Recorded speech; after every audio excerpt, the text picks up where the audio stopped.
What's up, everybody? Gonna be doing some Pillars of Eternity tonight. Hanging out. Getting some gaming in. What quests are we working on? Okay. That's in the city. That's in the city. Yeah.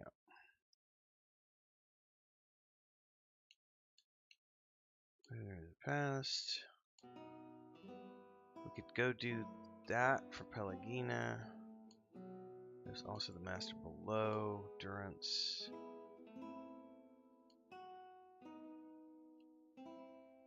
So I think at this point, the man who waits.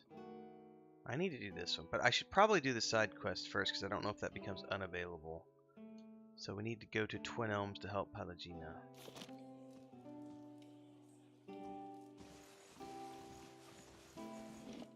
I think we're somewhat closer. I think we left off in the Deerwood, I think.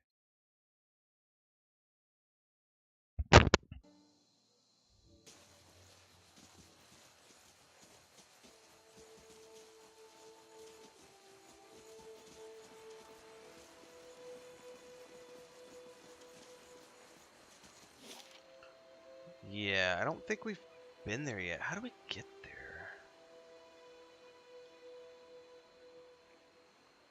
Deerford Crossing. Yeah. I don't know, to be honest. Thought we've been to Deerwood Crossing, and I don't think we found an exit point to go east or south. Could have been before, though.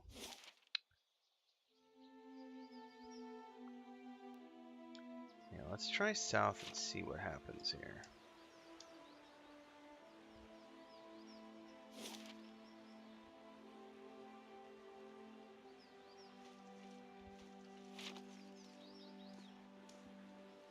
Oh, you know what? I forgot to get more iced tea.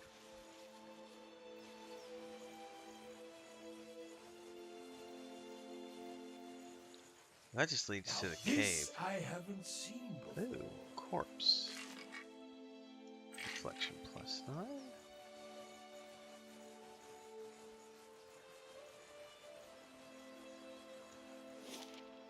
Yeah, that doesn't give me an exit out of here. I wonder if I have to go... I wonder if there's another way to Deerford Village. You know what? I'm gonna go look up a... I'm gonna go look up a world map real quick. Because I do not remember.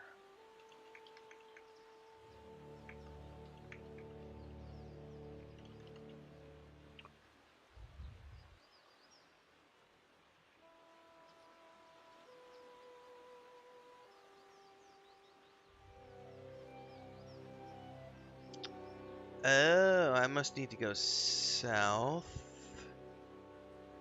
Is that from Stormwall Gorge or Deerford Village?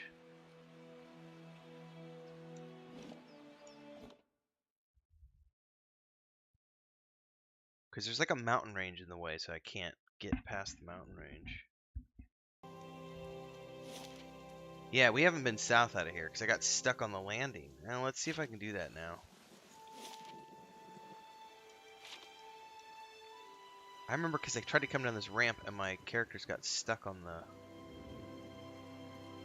They wouldn't go past a certain area, so I don't know if it's bugged or something.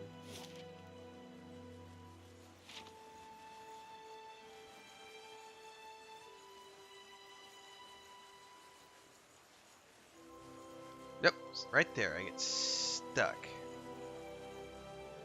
Slowly now. So I don't... It's because it's water, I guess. It's the water's edge. Okay.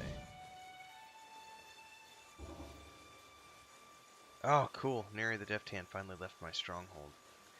He was bringing my rep down. Can I not get down this cliff anywhere?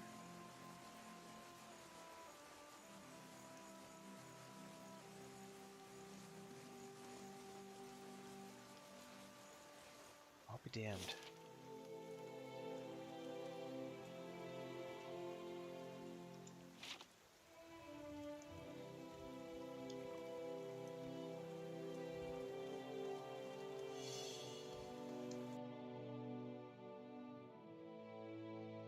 Seen before.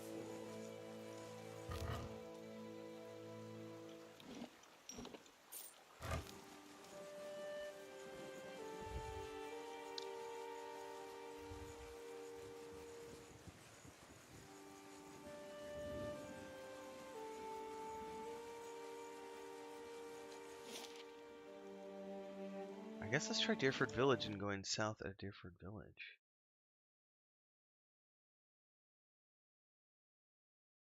Elm Shore. It's number 25.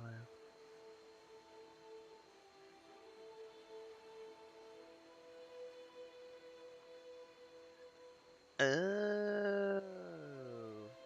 Stormwall Gorge. This area cannot be fully explored until Act 3 has started. Act 3 starts once you have made enough progress with the main storyline in Defiance Bay, which means the southern portions of the gorge will no longer be flooded, and that in turn means you can start to explore the areas of Twin Elms. Well, I feel still super stupid now, so you can't even go there, so I have to go back to the city at this point.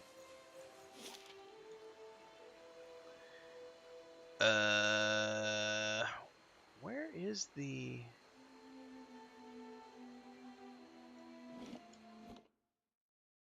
That's a good question. I don't know where we're going now.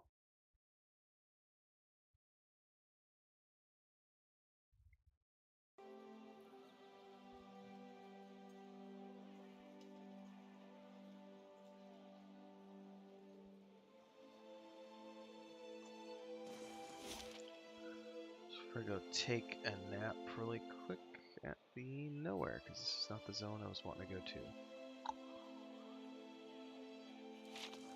We're right here at Copper Lane. Rest at the tavern for a bit.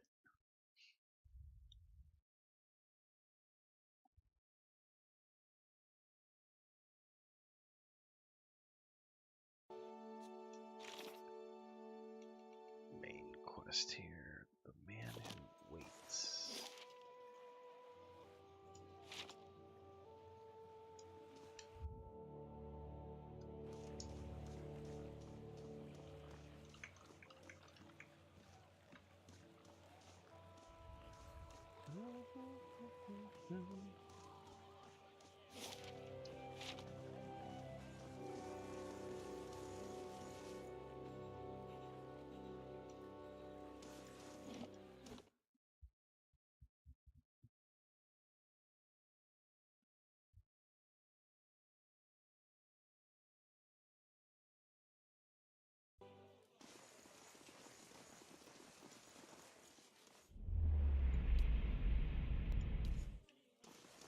Greetings. Give me a room.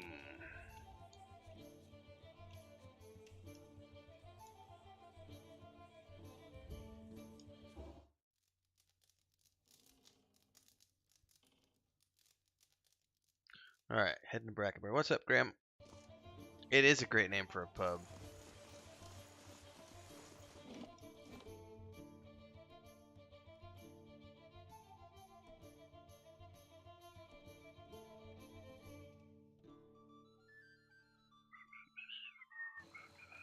It's probably closest just to go straight down here.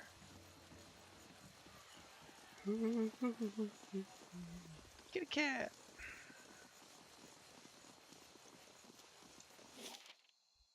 We're going to Brackenbury. Probably is for 100 pubs around the world. It very well might be.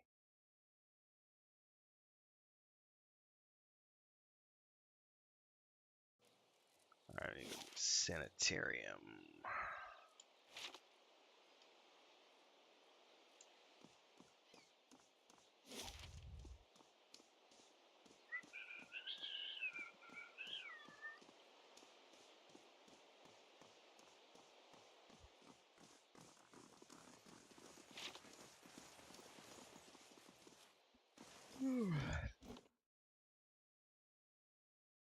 I need to find more information about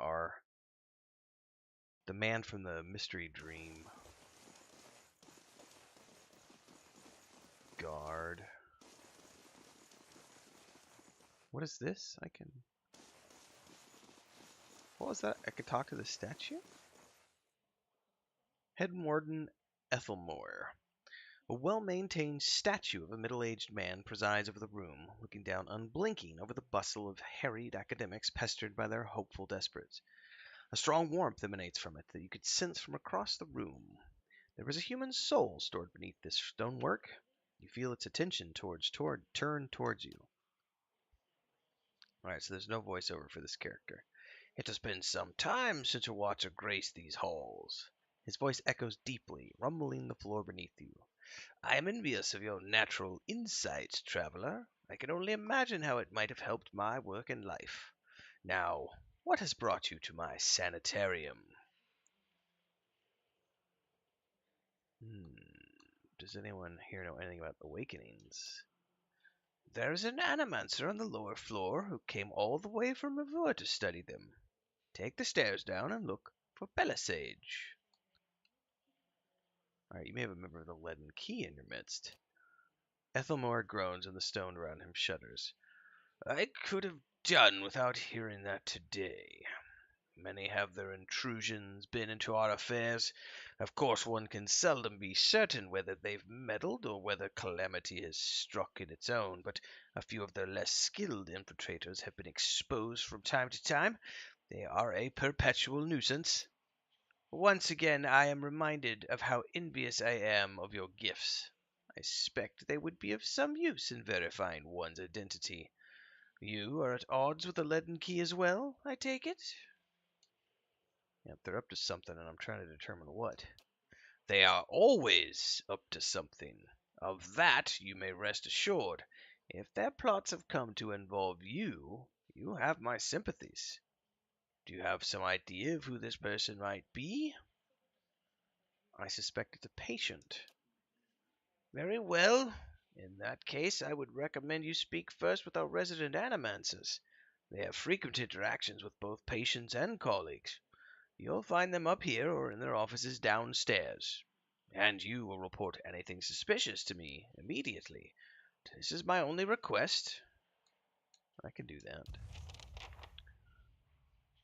Question the animancers. That's a guard.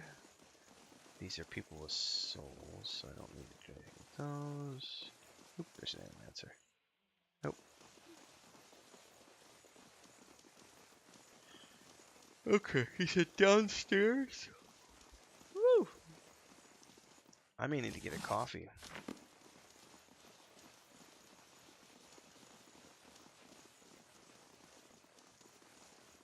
Hail and well met. I'd like to know more about the sanitarium. It's the mission that attracted me here. The treatment of the disturbed. No one seems to care about them. Here, they've worked wonders for them. I've seen people cured of insatiable hungers and uncontrollable thirsts and urges. I've seen the crippled walk and the dysphoric smile, all within these walls. The thought that the Duke could put an end to all of it with a single order, it keeps me up at nights. Alright, well, he didn't have anything to say, so I suppose we're going downstairs. That music's not creepy at all in the background, by the way.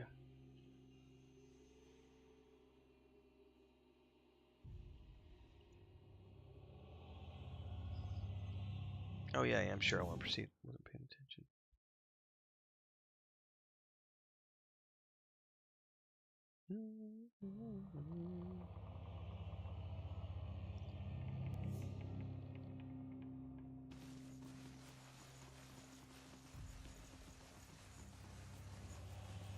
Well, this woman helped me before. Maybe she'll talk to me more. Nope. Oh, she won't. Hello. I'm looking for an expert on awakenings. I hear that Valerian woman studies them. Should go talk to her. What about the unusual things? Anything going on around here? You must be joking. This is the sanitarium. Nothing is usual down here. He pauses. Although now that I think of it, the patients seem more agitated lately. But they're Cadman Azrael's responsibility, not mine. Modred nods, taking a deep breath. Then, if there's nothing else... Okay. That updated the man who waits. Keeping an eye out.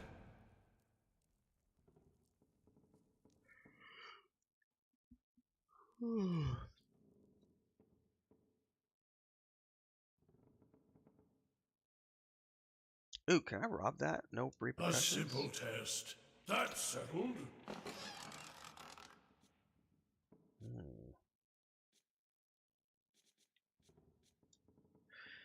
The North Ward patient records. Batixa the Pale Lady. Subject is female, mid-40s. Awakened to a past life as a serial murderer, which now frequently emerges as the soul's dominant personality. Subject vacillates between violence and severe depression resulting from guilt of past deeds. A weak candidate for present research. North Ward patient record Graham. Subject is a male, approximately early 30s. Powers of speech absent, presumably as a result of the overfragmentation of his soul. As such, he is the ideal subject for present research. However, experimentation has caused severe pain and induced panic, and I have had to enlist the aid of the guards in transporting him for the more recent procedures. Edelman the Midnight Man. Subject is male, mid-20s, displays acute dissociation and paranoid delusional tendencies causing anger and extreme violence. Dangers of working with the subject preclude possibility of further use in present research. And Uskrim. Subject is a male, approximately 17 years of age, admitted for episodes of catatonia, followed by occasional violent outbursts. Initial analysis of soul revealed severe fragmentation and essence deficiency. Said deficiency all but eliminates the possibility of analyzing the subject in present research. Utilizing, sorry. Let's take all the notes.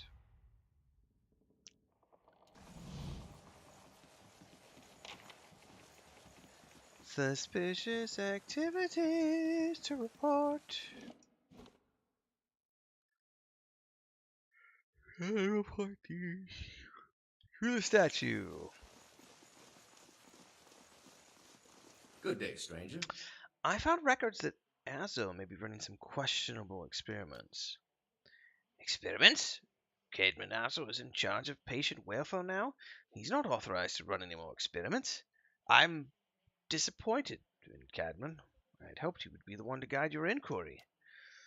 He'll be in his office or in the patient wards. I'm granting you immediate access so you can find him. No doubt you'll wish to speak to him further on this matter, and I, for one, am curious as to what he might have to say. But tread carefully in the wards.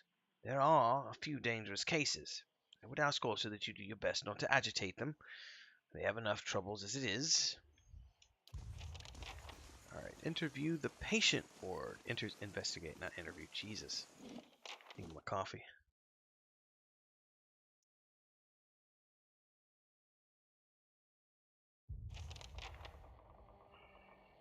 Whew.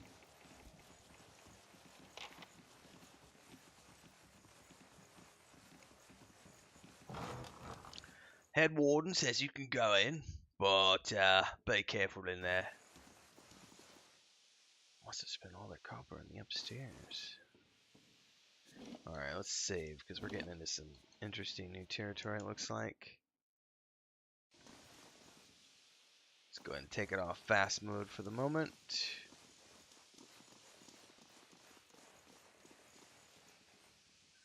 What is that flesh construct? Turns his head towards you and watches warily.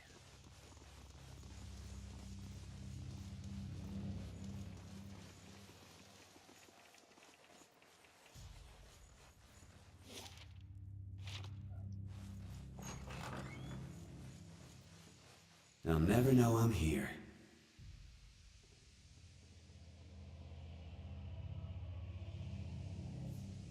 Alright, that's the dude we need to talk to. The copper wires and conduits are shiny. The device is warm to the touch. I can do that. That's settled. Break out Preservation. Take it.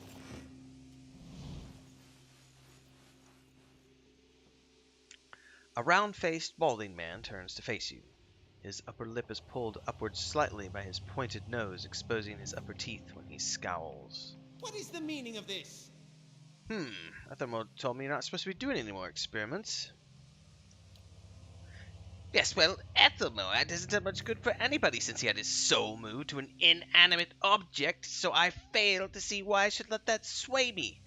If animancers all followed the commands of their leaders, where would we be? We'd all be as backwards and willfully ignorant as Red Ceres.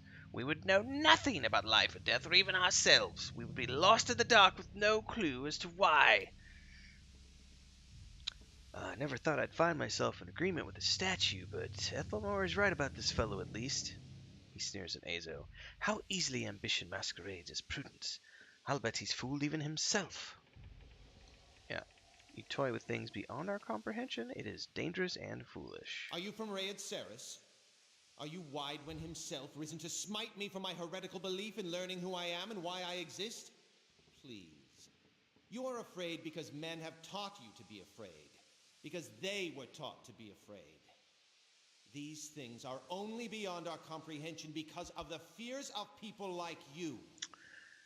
Am I joining King's Quest 5? Yeah, I've only done the one session, so I haven't played it beyond that. So I'm only like 15 minutes in. I did play King's Quest 5 once, but it was 30 years ago, so I have next to no recollection. I do have more. I have some recollections of King's Quest 6 because I remember like the Minotaur cave a little bit. There's that part where you have to solve the puzzle going up to the Minotaur caves where you're climbing up the cliff face. I remember you need to get some stuff from like the boat captain outside of town in the beginning, like a book or something to trade to the merchant in town, and he has those items that you can trade him for, and you need to keep going back and retrading for items to complete quests. I have vague recollections of that game, but never played 7. I never played beyond 6. But I'm looking forward to doing 5 all the way through. Who will solve Widewen's legacy? Some church? Some warrior? It will be an animancer, or it will be no one at all. I'm looking for access to the North Ward. Out of the question. Those patients are in isolation for a reason. I've seen your records. I know what you're doing.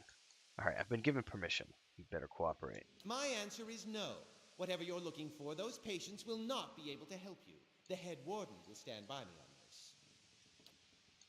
Your forehead seems damp all of a sudden. Perhaps I should discuss your insubordination with the head warden. You smug cretin. How dare you come down here and meddle? You have no idea the importance of my research. He balls up his fists and digs his teeth into his index finger, a growl simmering beneath his breath and a deep scowl compressing his face. Fine. Speak to them for all the good it'll do you. I'm sure the discussions will be fascinating. He pulls a heavy key from one of his pockets and nearly slams it down on the floor before handing it to you. Alright, have you tried your experiments on other subjects? I have, yes. No point in lying about it now that Ethelmore is involved. I asked for volunteers from our patients, and a few brave souls came forward. I was very close at one time to a breakthrough. They understood that. They understood their sacrifices would mean something. What about unusual behavior? You're going to get a lot of looks asking questions like that in the sanitarium for the unbalanced. In truth, I have spent little time treating them since I've been reduced in my capacities. You might have luck with some of our more functional patients. They tend to congregate in the main area just past the entrance to the patient wards. Alright.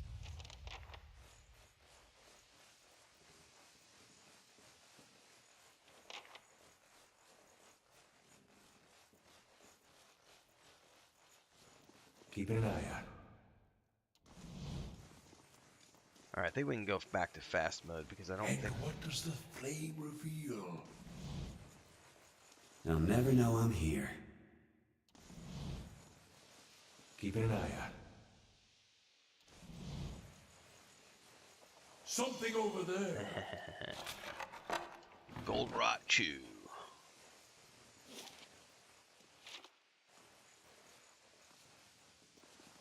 I've been hearing screams in the night. Keeping an eye out.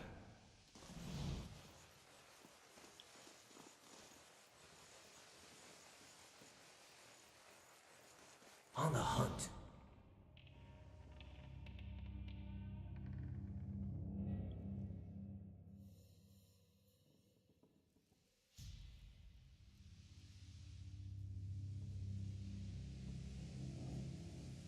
The crooked boards show deep gouge marks. They're spaced like a folk or elven fingernails.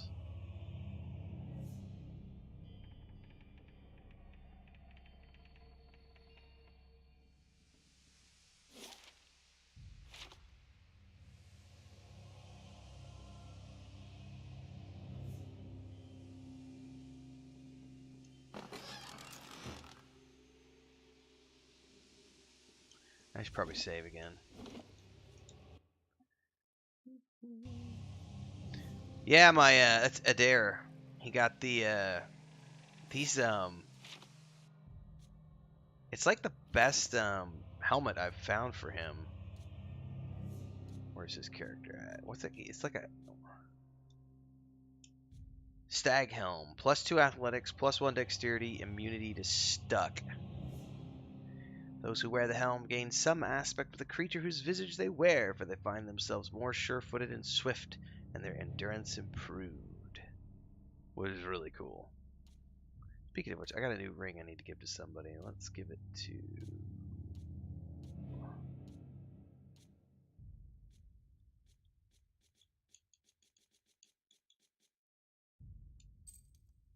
Let's go back to Alloth. Did he already look at this? He did. Alright, we're good. Laying low. Yeah, it's pretty cool. Are you doing your own P99? No one wants to address it, so I can address it. Some people were upset about one of my Pantheon videos and decided that they wanted to go do their own thing. So they're doing their own thing. I have nothing to do with P99 anymore. Yeah, that's their thing. On the hunt.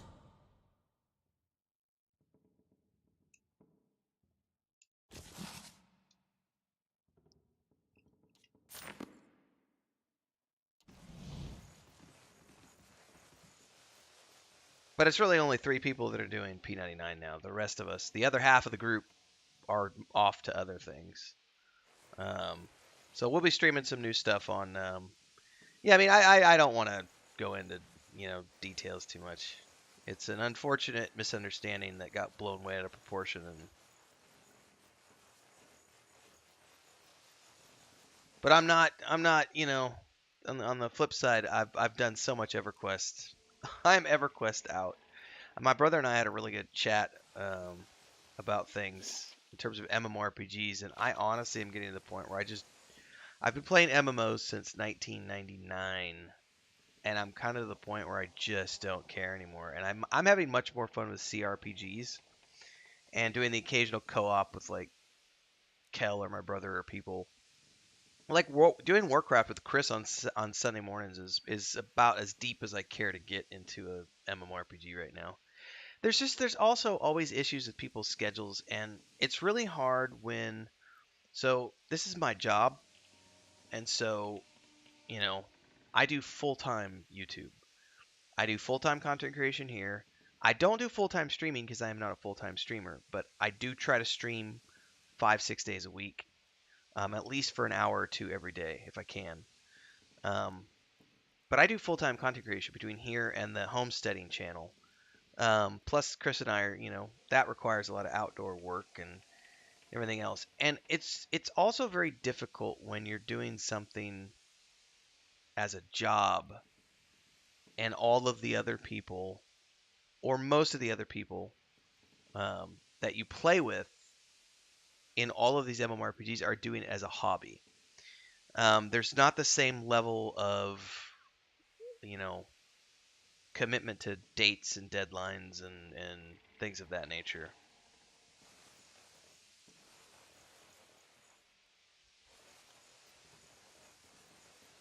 Can I not even go through that door? Eyes open.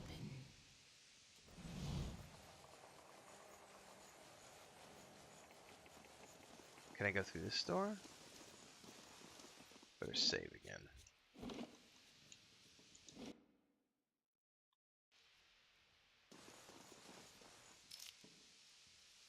Oh, I used the North Ward key, so I'm not going to get in trouble for going in here. Okay. Whew. Then I might get busted.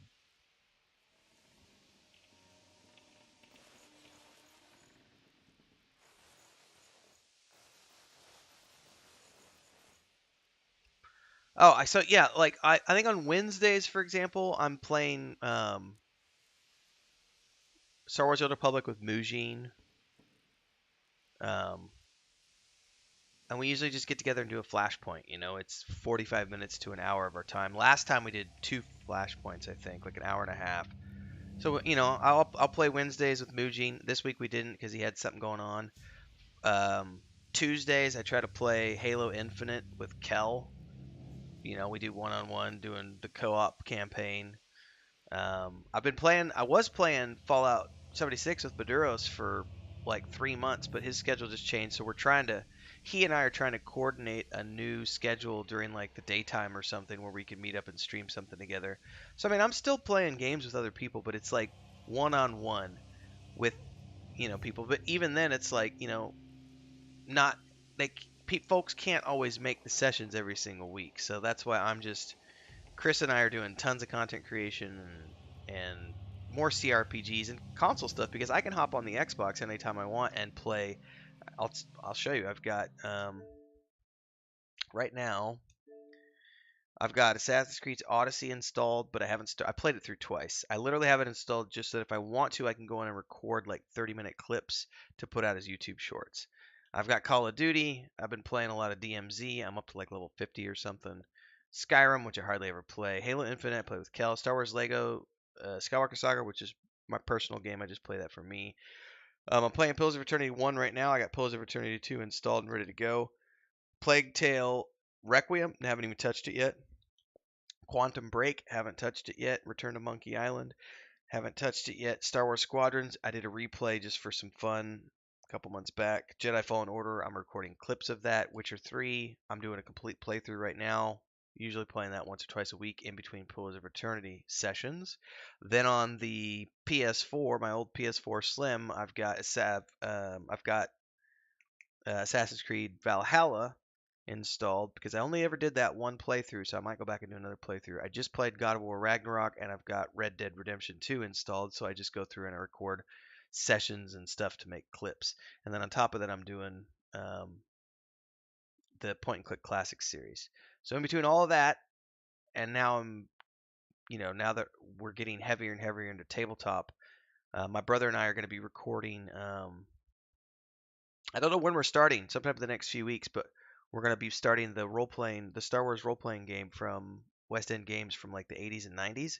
We're going to be playing that D6 system. We're going to use that system, and we're going to play with his son, because his son, who's my nephew, has been wanting to do some tabletop with us, and he loves Star Wars. So we're going to be diving into that soon, and I'll record those sessions. Those will come out, and then we also have our Pirate Cove adventure. We're building the Pirate Cove in Minecraft with him, and then our niece just started joining us last week. She's 4 years old. He's 7. So I mean, I'm doing tons of stuff here and growing the channel. It's been really good the last few days. Lots of folks in tabletop space.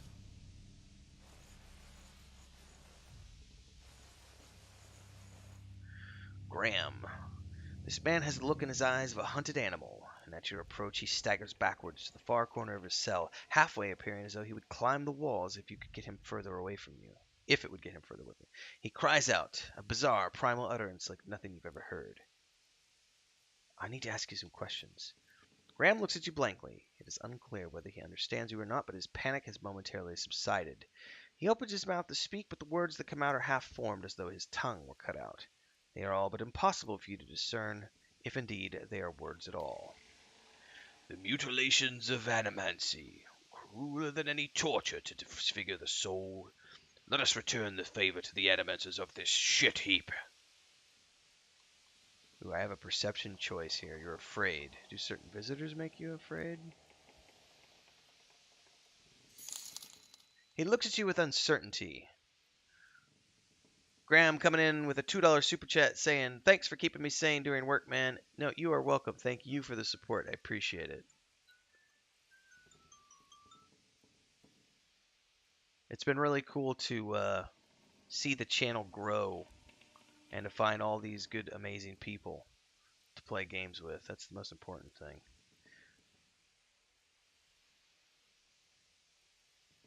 You perceive his soul is within your kin. It is misshapen as though maimed by some jagged instrument, and large expanses of it have been gouged out entirely. You feel no barriers of resistance.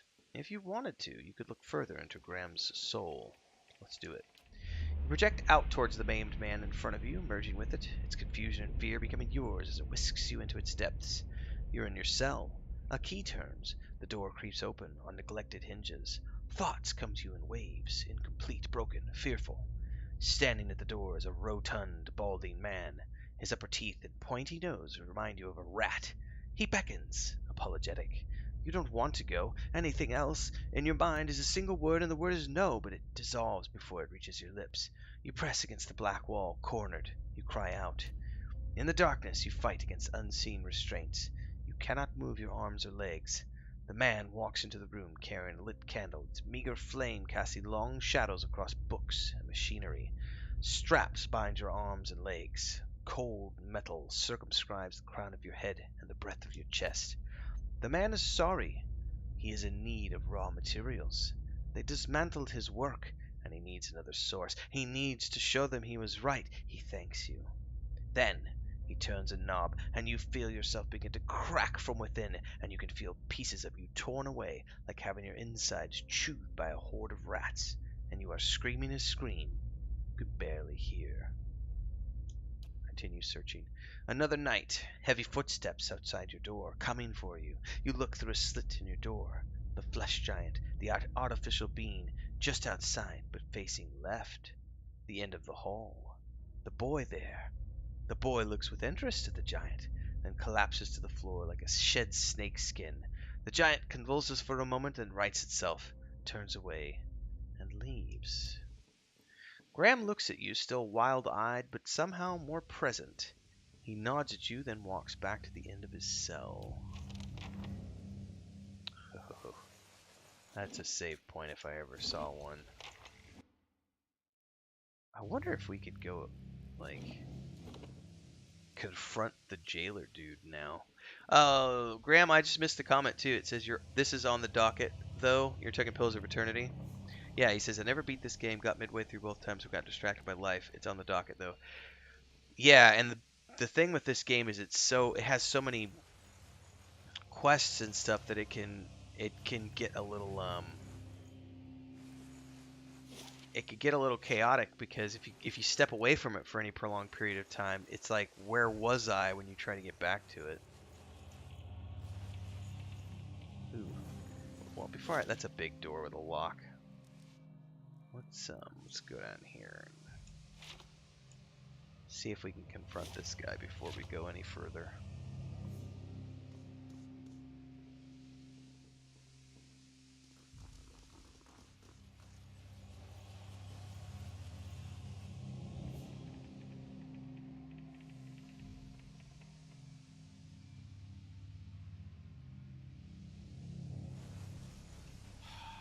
What is it now? You've been experimenting on patients against their wills, mangling their souls. His face drains what little color it had. How could you possibly? It had to be done. Eltham and the others, they took everything from me. Everything when I was this close. I had to know where I failed and why. Imagine the value if we succeeded. If I had something that I could make all those hollow infants into something like a real person. And with a few more patrons and a few more years of research, who knows? No one has come this close with the legacy. It's why I have to continue, why I have to risk everything working in secret. It's why you have to lie to Ethelmere for me. Tell him you've cleared me of suspicion. I'm going to expose you for what you are. Then I can't let you get in my way either.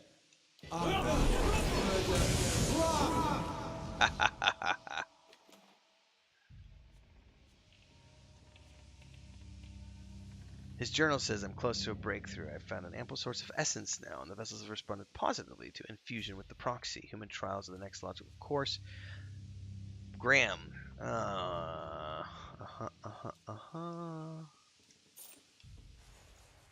now we can go back up to this room.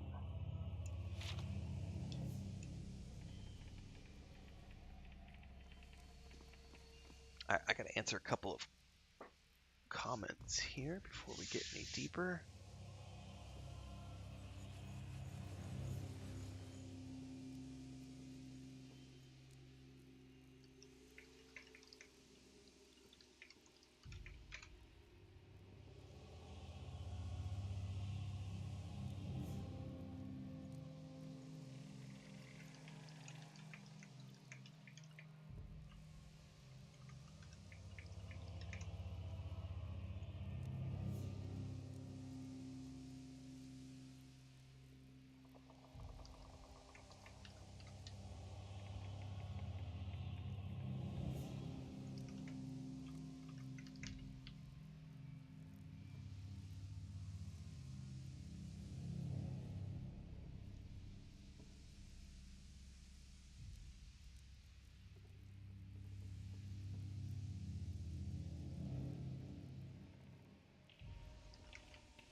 Alright, let's get back to this.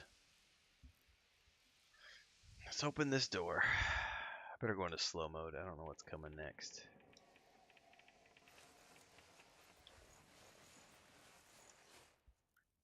Uskrim. A willowy adolescent boy stands in the center of his cell, gawkish and stoop-shouldered. He stares straight ahead, the occasional blink his only movement, and it is unclear whether he registers your presence at all between his glassy, doll-like eyes. In this state, the barriers between your soul and his are thin and porous, easily bypassed if you should wish it. I do wish it. Let's do it. You close your eyes and edge forward towards the boy's soul, and as you near, a sudden malaise comes over you. You are cold and warm all at once, sweating and shivering and straining for breath, as you did on the caravan journey. The soul you approach is the wrong one, a parasitic plant that strangles its host. It is predatory and pitiless, and you have crossed paths with it before. Too late does it occur to you to retract, and already you feel yourself plunging into some interminable abyss of thought and memory. You are standing in a cell now, the same cell in the sanatorium. The halls are moonlit and empty, and you are waiting. At the far end of the ward, the door opens, revealing a flesh golem in silhouette beneath a stone archway. It makes its usual rounds, the same stops every time, the misbegotten child of its despondent creators. When the construct is close, you coil yourself up and spring forward, passing out of the boy's body as though it were a membrane. You can sense his body behind you collapsing to the floor, a puppet whose strings are cut. You are rushing towards the golem now, bodiless as a gust of wind. Quickly, you think to yourself, quickly, and you feel the strength hemorrhaging from your soul as you dart towards the makeshift abomination. You pass into the golem's shell and overtake the soul implanted within, encircling it, suppressing it, and contained in this new vessel, you are strong again. You step heavy-footed down corridors, unheeded by the other constructs, and scrutinized only by the wary, untrustworthy eyes of the mad, coming at last to an office piled with books and scribbled papers and the perverse implements of animancy. You set your oversized hands upon a large machine, a nest of globes and tubes and coils in the centers of the room, and you go to work, bending wires and unsettling alignments. Your surroundings are pulled past you, or perhaps you are pulled past them, and they dissolve into a blur. When they settle into place again, you are on the outside on a clear day, standing in front of a crowd stacked high above you in the tiered seats of an amphitheater. You are acting for the crowd, standing deliberately still, but this is no play. A balding man with rodent-like features is strapping you to a machine, the one you had tampered with. You see your arms for the first time, short and fleshy, unmistakably those of a little girl, but this body is not truly yours. Your mind still holds the same determination, the same hard-heartedness as before. The body itself is cold and vacuous, unlike the others. This one has no soul of its own. The man speaks, and the crowd applauds with an enthusiasm worthy of a hero's entrance. "Bear witness," he says, and pulls a lever. The machine shivers and sparks, and a bead of sweat rolls down the side of the man's brow, but the crowd's apprehension quickly gives way to awe as the crystal globe fills with a radiant mist that casts the entire theater aglow. He opens a valve, and the glow crawls through a tube along a length of copper wiring that runs to a set of electrodes beneath your armpits. This reminds me of in the Dark Crystal. Essence? Essence! You feel nothing when it reaches you, as it should be, for you have been leading his work astray periodically for some time, altering notes and settings and playing puppeteer for Hollowborn. But you make it look how people would expect it to look when a body is infused with a soul. In a moment the machine goes dark and the man unstraps you, eyeing you with a scientist's concern. He looks back up at the crowd. "Behold!" he says, but there is obvious hesitation in his voice. Slowly, you take a plodding step forward, then another, and another. You look up at the man, giving him the eye contact of which no Hollowborn is capable, and the crowd gasps. The man looks relieved. "How do you feel?" he asks in a volume meant for the crowd. And this is the moment. At the top of your lungs, you let out a piercing shriek. The man runs towards you, his hands outstretched, but you run the other way, back to the machine. With all your strength, you drive your head onto the crystal globe, and it shatters, striking your head with warm blood. You drive your head down into the surface of the machine again and again, drawing panicked screams from the crowd. And by the time the man reaches you, your body has already ceased proper function and merely twitches on the cold ground. Satisfied, you depart the corpse in search of another unsuspecting host. Who would put their faith in animancy now? You are pulled again from your surroundings, transcending the boundaries of memories and lifetimes, deeper and deeper past betrayals and murders and lies upon lies that form the thick webbing of plots beyond mortal comprehension. You settle at last on a room you have seen before, expansive, with a tall device encasing an odd monolith at its center. The room is filled with people, and the people all look at the device. You are yanked back to reality, and the once catatonic boy in the cell is looking directly at you. Appraising, calculating. There is no mistaking now that this is the soul of Theos Ix Arcanon, the man you have been searching for, that gazes out from this borrowed husk. A watcher? I believe we share a common past. I'm just looking for some answers. Is that so? He makes no effort to hide his disinterest, but he continues to search your eyes. He makes a slight grunting noise, and his eyes soften for an instant, and it seems for that moment he recognizes you. He opens his mouth to speak, then seems to think better of what he was about to say. His jaw tightens. "I know your look, your hunger for answers that elude you. It gnaws at your soul, it usurps your reason for being. You are like everyone. I will help you let it go." He dodges backwards with startling grace, putting himself out of reach. On his face there is no malice, only the dispassion of a farmer putting down a sick animal. Then suddenly he slumps forward. Oh, snap! I guess we're fighting golems on the way out. Oh shit, and prisoners.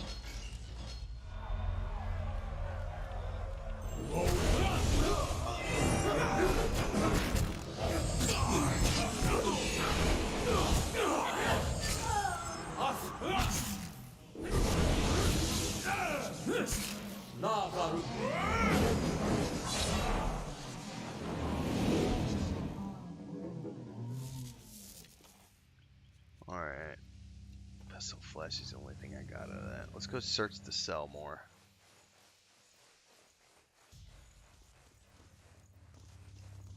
Bucket reeks of awful. Chains grown with added weight. Crescent bite marks pit the edges of the cot. Margaret's fire casts light in dark places. Okay, we haven't still been behind that door over there, so I wonder if the rest of the golems are going to attack us. Yep, they totally are. That looks like it hurt.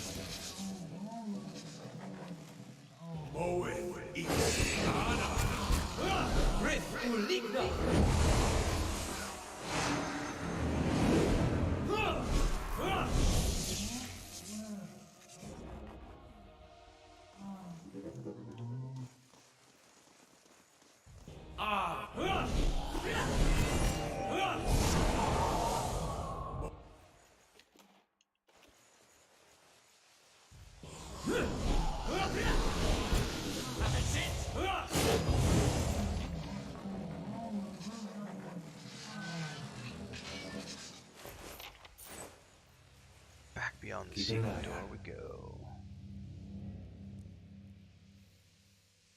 Is there really nothing in here?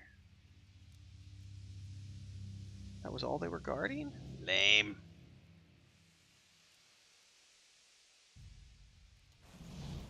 Well, I'd say we need to go report this to the big cheese now.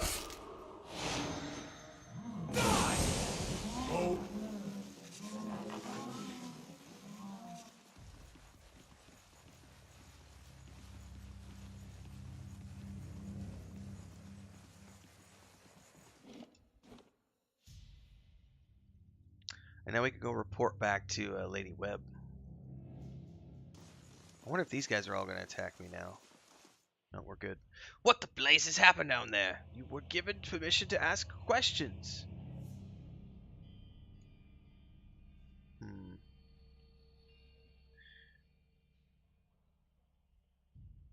It's complicated. A patient of yours was working for the Leaden Key only without knowing it. You finish your explanation and Ethelmere breaks his silence. I've read accounts of people in history who could do what you describe. They're few and far between and never reliable. Some go as far as to suggest that they're all the same person. If such truly a person was among us, plotting our ruin, would that I had a body again and could be of some real use in our time of need. I fear what the future may hold for this place. I am grateful you were able to dispatch the threat before there was a loss of innocent life. We very nearly had another scandal on our hands. But what of Azo? What part did his experiments play in this catastrophe? I was unfortunately forced to kill him. He groans in disgust. Such a waste! There was none more gifted working here. In time I had hoped to rehabilitate his image, but a mind like his, so full of ideas, leaves little room for patience. I would inquire more in the matter, but truth is, you have done this institution a favor. Were his transgressions ever to reach the public, there would be a terrible uproar. I was blind to have trusted him for a second time. His tone takes an ominous quality that reverberates around you. I trust you will be more cautious in future inquiries. Hello! Alright. Well, I think we're done here. We can go report to Lady Webb. I think that's the case. Which is what? Andra's gift, I think? No, it's right here, actually.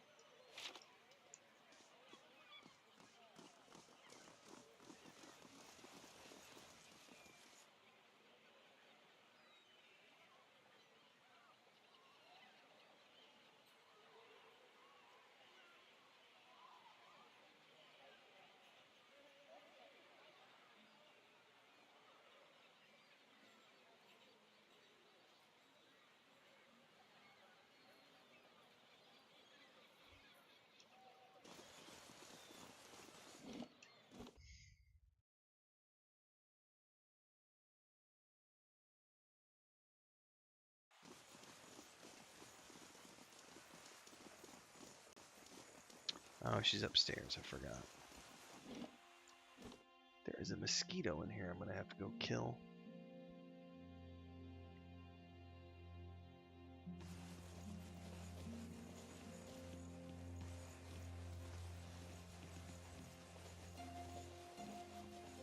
How fares your search? I can tell you something about the Leaden Well, Keys let's hear operations. I found Theos in a Brackenbury sanitarium impersonating a patient. He was trying to damage the public's opinion of animancy. Forgive me. It is unlike Theos to leave witnesses. He must be furious. He did not aid you as you'd hoped, I take it? Well, take heart. With any luck, when he has finished his business, he will surely come and find you again, if only to kill you while you sleep. Ah. This news of yours makes sense, of course. To dabble in animancy is to puzzle over the secrets of the gods. This would not be the Leaden Key's first action against it. But if this is connected to their other activities, we may be in for something on a much larger scale. The Leaden Key's conspiracy is clear now. They have used Engwithan technology to engineer Widewind's legacy, and they want people to blame animancy for it. As we speak, the Duke is holding hearings in the palace. He is listening to arguments for and against animancy. When they finish, he is expected to decide whether to outlaw it. It seems the Leaden Key has been pushing Deerwood down this path for some time. Okay, that makes sense. I, for one, would enjoy seeing their little scheme fouled up at the last moment. Our Duke must hear what you have to say. Unfortunately, the hearings are closed to the public, which makes the Duke inaccessible until they are completed. However, certain groups have been invited to attend.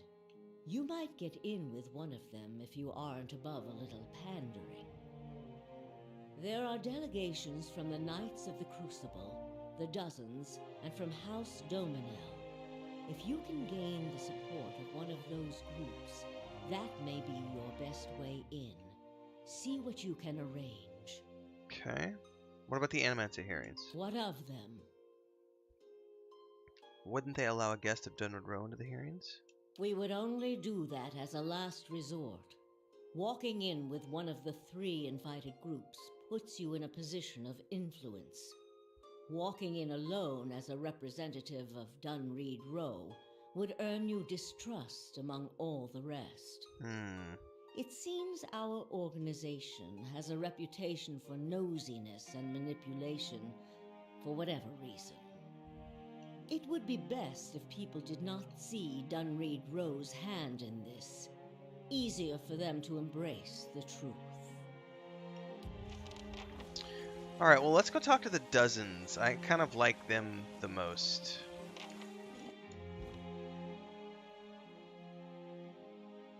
Let's do a hard save here, because what I don't want to do is... Hang on, I just had something happen at the stronghold. Curse of Cold Clay. All across the Eastern Reach, people are being buried in graveyards and returning from the dead as vampires. Examination by locals have revealed that animancers had tampered with several grave sites prior to the burial. Local lords have released bounties for the capture of whoever is responsible. Unfortunately, the rapid spread of the events leads many to believe that a group, not a single individual, is behind the experiments. Sagani traveled from Hangman's Abbey to the Bay of Crowns, investigating the various reports of vampire appearances. In each case, she discovered that the grave sites had elaborate glass, copper, and other devices buried around them. The distinctive intricacies of the devices was traced to a Valian dwarf that had been shunned for his unpleasant practices in Salona and Ankenze. When captured, he claimed his intent was not to create vampires, but to restore life. The vampires were created due to the dwarf's inability to solve a fundamental problem with his machinery. The incredible frequency of the dwarf's activity was not due to co-conspirators, but rather his extensive use of drugs that kept him awake and frantic for days on end. Once confronted, the dwarf put up no fight and allowed himself to be taken into custody. When Sagani left him, he was awaiting trial in Telenir. So that's a successful completion. Ooh, there's an item that I got out of that as well.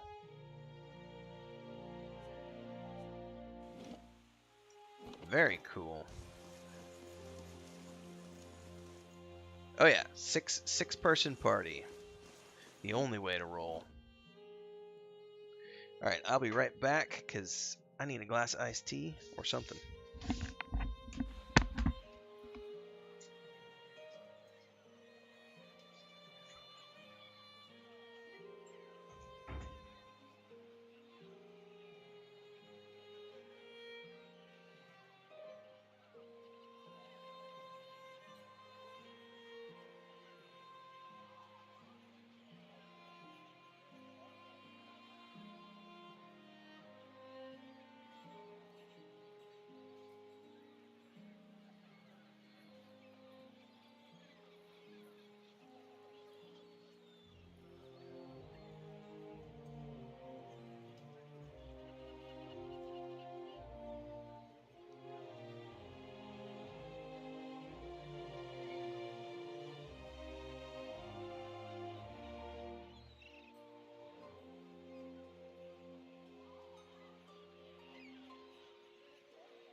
If this is a battle of wills, Watcher, I surrender.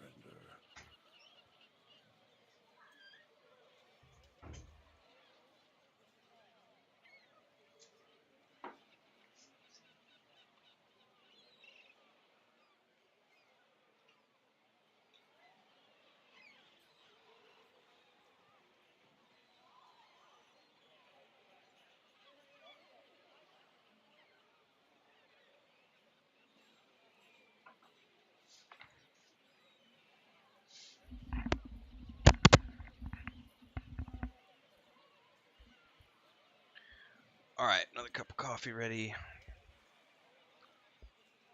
We were going to Copper Lane, I think. Go talk to the dozens.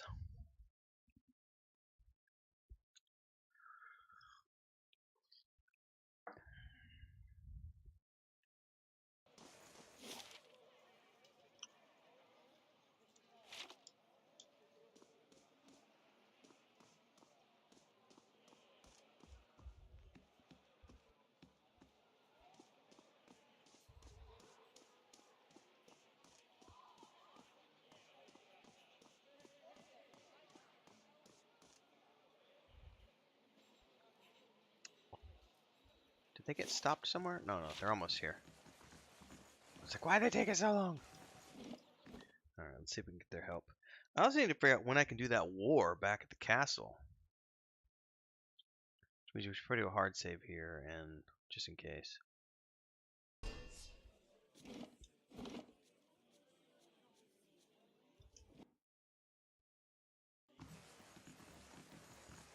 Wedden! Buddy old pal! So the dozens are part of the animancy hearings at the Ducal Palace? Someone's got to keep the blazing Crucible Knights from leading us all to ruin, and the Dominels certainly aren't doing their part.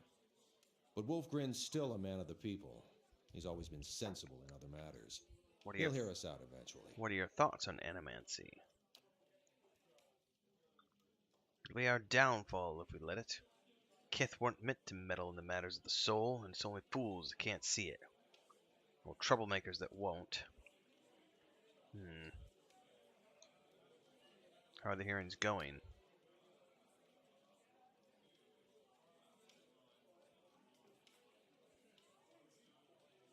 I don't remember if this has any lasting effect, and I can't remember who I went with last time, but I think we're just going to go with these guys.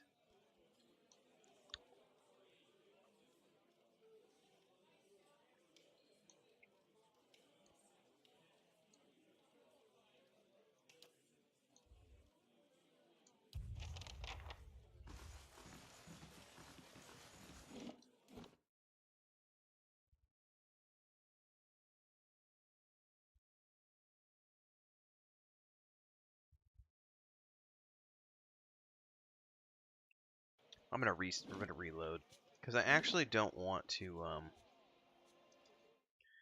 I'm not actually against animancy. I don't think. I'm just trying to think about my character's, belief systems. He wouldn't be against animancy, so unfortunately these guys aren't the path to take. I don't really like the knights though, is the problem. But that's honestly probably the better choice.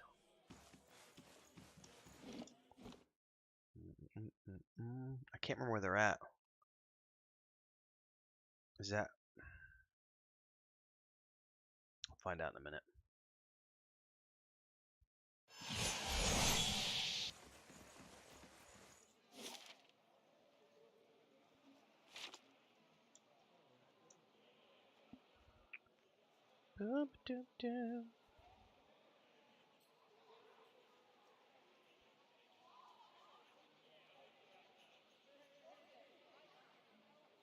Plus, I think the rain's about to drop off, so.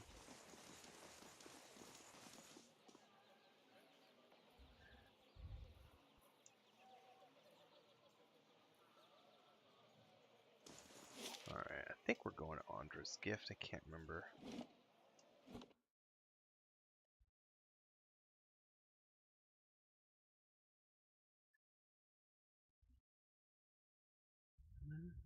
Oh, did I publish on TikTok yet? I may not have done my TikToky. No, this is not the right place. Where the heck did I need to go for the... Is it First Fires?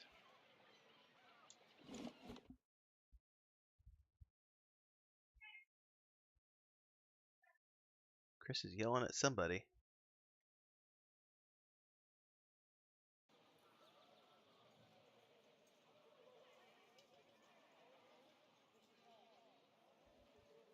Alright, let's go here. Yeah, it was here. Crucible Keep.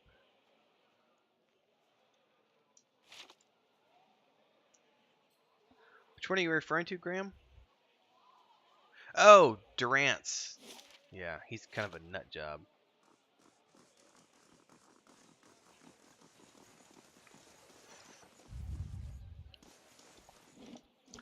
I guess we'll go with the Knights because they, I mean, I'm kind of pro animancy. I don't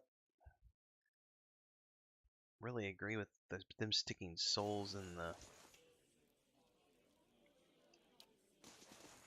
He might not even talk to me though, because he didn't like me before.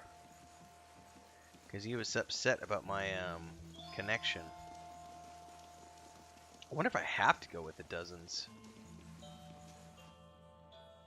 I understand the Crucible Knights are attending the animancy hearings. Indeed. Duke Avar looks to the knights for prudent counsel as well as defense.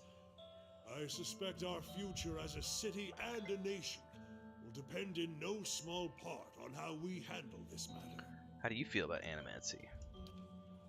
We'd be fools not to investigate it further. I've seen what those researchers in Brackenbury can do, building constructs, diagnosing soul maladies, harnessing raw essence. There's great potential.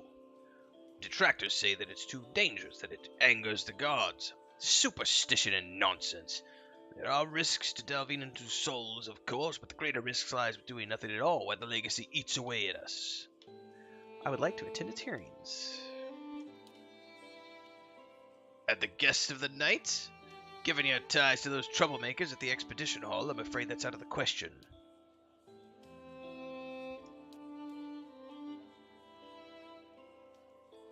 Oh, I appreciate your help in retrieving the Forge Knight's research, but I still need the plans delivered to the High Justice Courier. I'm afraid I can't address anything else until that's taken care of. However, it's been brought to my attention that you're a close ally of the Dozens. I'm sure you'll understand that further association puts us in a precarious position. So I don't even get a choice to,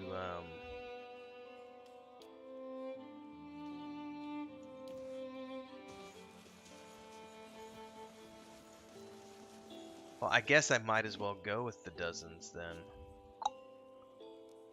I could lie to them, that's for sure. Which is what I'll probably do.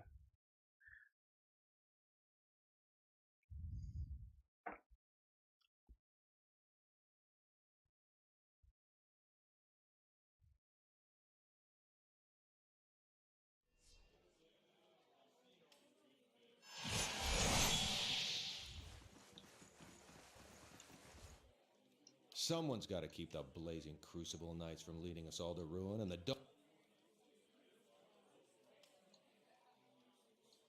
The Duke will hear the truth about animancy, so I'm not telling a lie. Alright, so that's fine. Scum save for the win.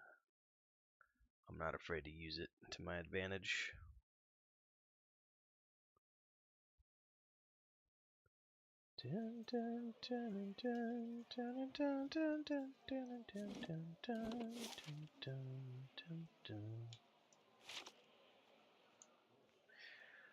You know what? I think tomorrow might be a Jethro Tull discography, not discology, discography. I might listen to the whole Jethro Tull. Man, I can't even talk straight. Listen to the whole Jethro Tull album history tomorrow. I haven't listened to their stuff in about a year, and I really like Ian Anderson's early stuff. Up through until basically Heavy Horses is about when they started. I mean, the A album was really when I kind of was like, they got less, it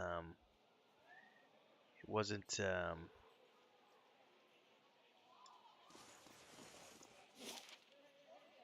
Brackenbury.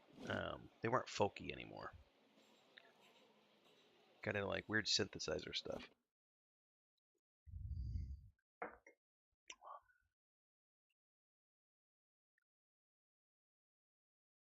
Although I really like Eagles of Death Metal too. It's such a contrast.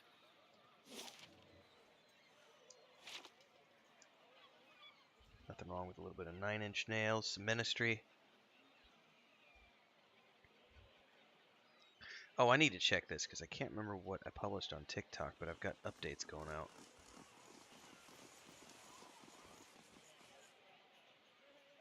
Thick as a brick, but fell off me. Yeah, yeah. It's a great concept album.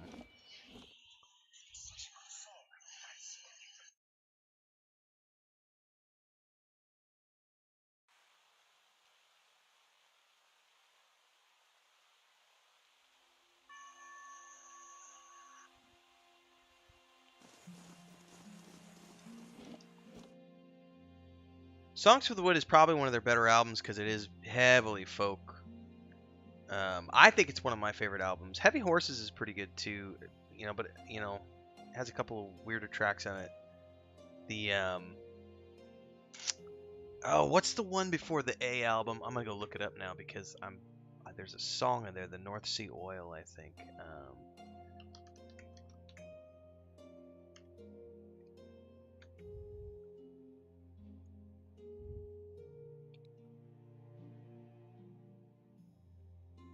Stormwatch. That's the name of the one I'm thinking of. Minstrel in the Galaxy. Yeah, so I really liked Minstrel in the Galaxy, and I loved the. It was a release they did in in the 80s. It was a compilation called Nightcap, released in '93, and it had a bunch of the behind the scenes stuff and all these recordings from the Passion Play album. And basically they went and recorded all this footage, I think in like France or somewhere, and then canceled it and redid it all under a Passion Play. But it's such a good album. There's some really good tracks in there.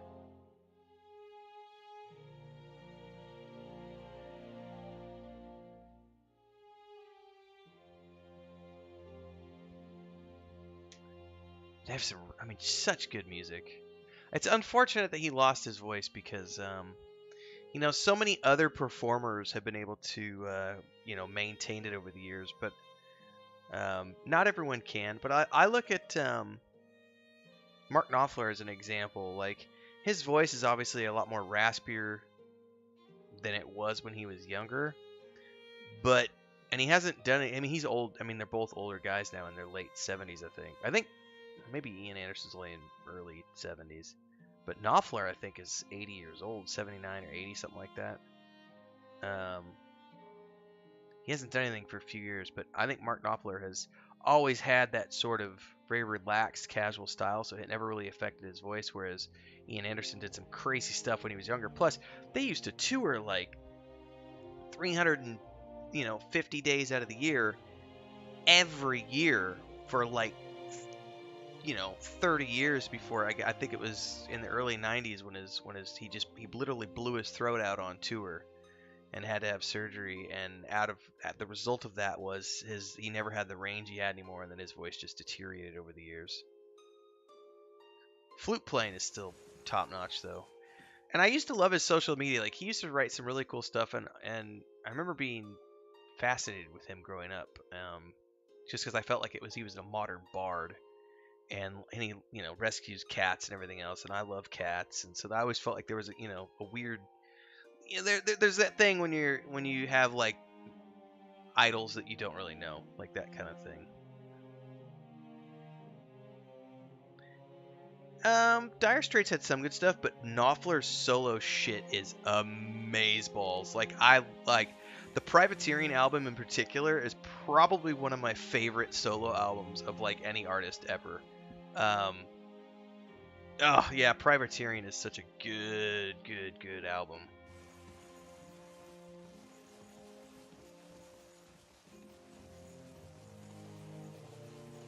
How fares your search? If I'm going to do this for you, I think it's time you told me everything about Theos. I've told you everything you need to know. But not everything.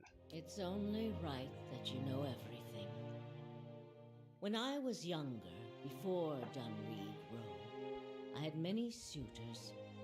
These were fine-looking men of good stock, but I could see their thoughts, and they were unimpressive. No matter what you're going Boys' thoughts.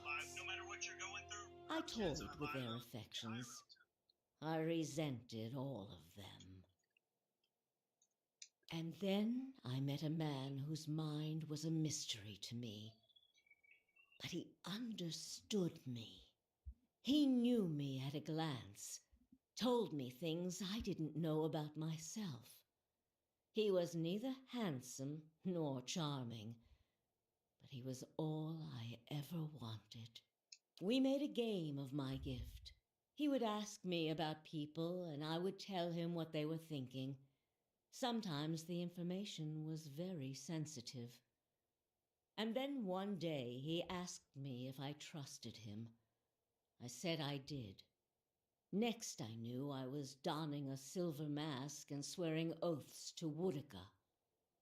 Using my gift for the leaden key still felt like a game to me, so I did it. I did it because it pleased him. I don't like living in the dark. It's a powerless, hopeless feeling. Every day I did things without knowing their purpose. Every day I loved a man without knowing his thoughts of me. I sensed that there were things he wanted to tell me. I sensed that he knew everything the leaden key was created to hide. But Theos was unyielding. One day I disappeared without a word. He would kill me for it, and I knew that. It's their rule. I just wanted to see him plunge the knife, because then I would know. But the day never came. He has left me to wonder. I have devoted my years to learning everything I could about him, in hopes I would find some clue as to who he really was and why he felt he had to keep his secrets locked away. I have precious little to show for it. Just an old woman nagged by old thoughts. And that is truly everything I can tell you about Theos. Excuse me. I hope you will accept this embarrassing story as a show of my good faith. You did. I got to answer a question here on YouTube before I go. Some comments on one of the videos here.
Okay, let's see here.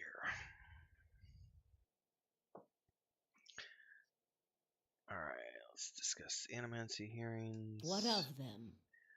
Dozens have accepted Of me. all the groups, it is the dozens that the Duke fears most. If you have their ear, you will most certainly have Avar's. You need waste no more time here. Get to the palace. Make your case to the Duke. With him on our side, all of Deerwood can be mobilized against the leaden key, and Theos can be rooted out. I only wish I could be there to see it. There is a very old bottle of a very good brandy that I have been saving for a special day. If you hurry back afterward, there may be a little left for you. Off with you. You're going to do very well in there. Alright. Yes? Attend the hearings at the Ducal Palace. However, before I do that, I have a quest I need to look up in my journal. Because I don't know if I fail this quest if I go into the castle next. It is the,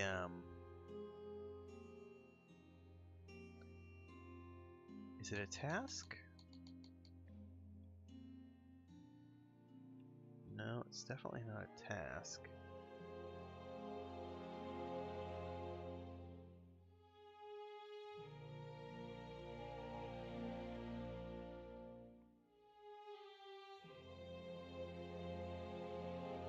What the heck?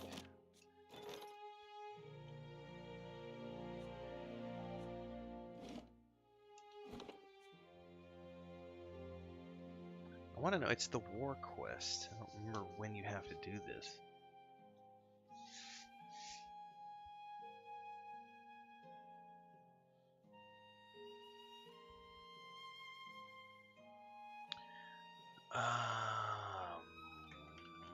Collision of Eternity.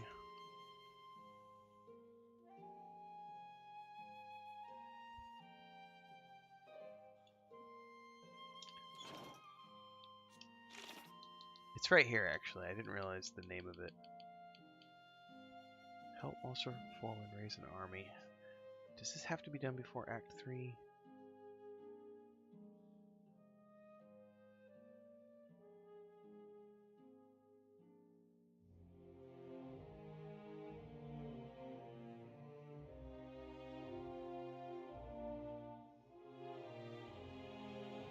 I'm gonna go try to do this before we go to the Ducal Palace, because I don't know if I'll succeed or not. That's why we have a hard save. Because I don't know if I can do this or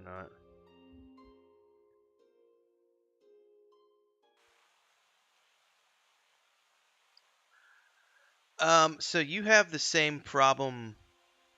Well, let me say that it might be the same problem that Chris has. So Chris is not a video game veteran. She hasn't played very many video games. She's played a little bit of Warcraft, a little bit of Lord of the Rings Online, a little bit of EverQuest 2, and I've had her dabbling in Red Dead Online. It's the worst in MMORPGs when you have quest hub based games, because like it's a little better in modern Warcraft because they give you like quest hubs that are individual stories. Not as beautiful as the Anguithan ruins near my home. So but you'll go. your fortress is impressive. Hang on, we have an update here. Prestigious visitor. In its own little way. So like if let's say you go back to EverQuest 2. You go to a quest hub. The quest hub has nothing there. It's just a quest hub to do quests. Same thing with many other games. Quest hubs there to do quests. EverQuest 2 is like that. Lord of the Rings Online has a defining difference between the epic quests, the book volume quests, and the quest hubs, which help you level. And we were playing Lord of the Rings Online for like 2 months, and Chris just kept getting lost because she was only playing once a week. And every time we would come back to the game, when we had to do a session where we ended the session and she needed to gain levels before she could continue the main storyline, the next week we would come back, she would do the quest to gain the levels, but forget what the main quest line was, because in between the 2 week sessions, the 2 weeks of sessions of doing main quests, there was a week where we were just doing like 30 different fetch quests that are just bullshit throwaway dialogue that means nothing. And it's not like that in all games. And Lord of the Rings Online does a very good job of giving each area a story as they got deeper into the game. The same thing with World of Warcraft. But World of Warcraft also had this problem where the early zones in the game, the quest hubs were meaningless. And they were just like random fetch quests. The new versions of the game, like Shadow, whatever, and I'm playing Dragonflight right now, like you get quest hubs for an area, but there's a story in that area. So you're actually doing the whole story for like, it's like 3 to 5 hours worth of storyline. And there's like 30 quests maybe that you do for that storyline. But each hub is like a 3-hour minimum, I've found, like a 3-hour adventure that's just all about what's happening in that area, and then they send you the next, and then it's all about that area, which Chris has been having a way easier time. We're in Battle for Azeroth with her character, and it's much easier for her because it's small chunks. Otherwise, she gets lost completely. So I get where you're coming from. 100% that's you too.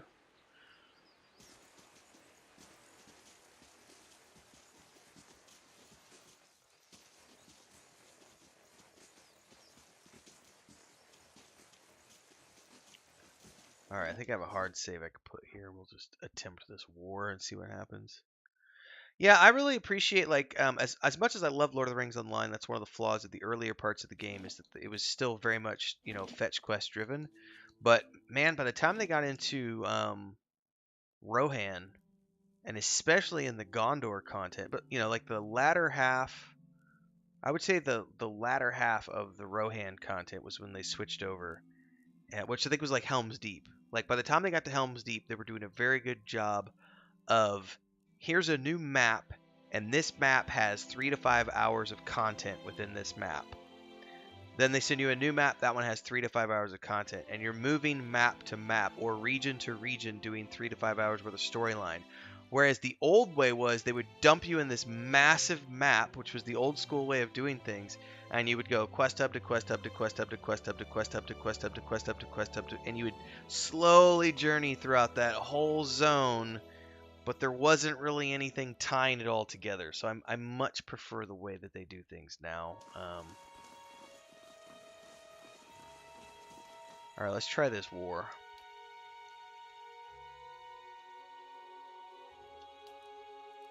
Let's march.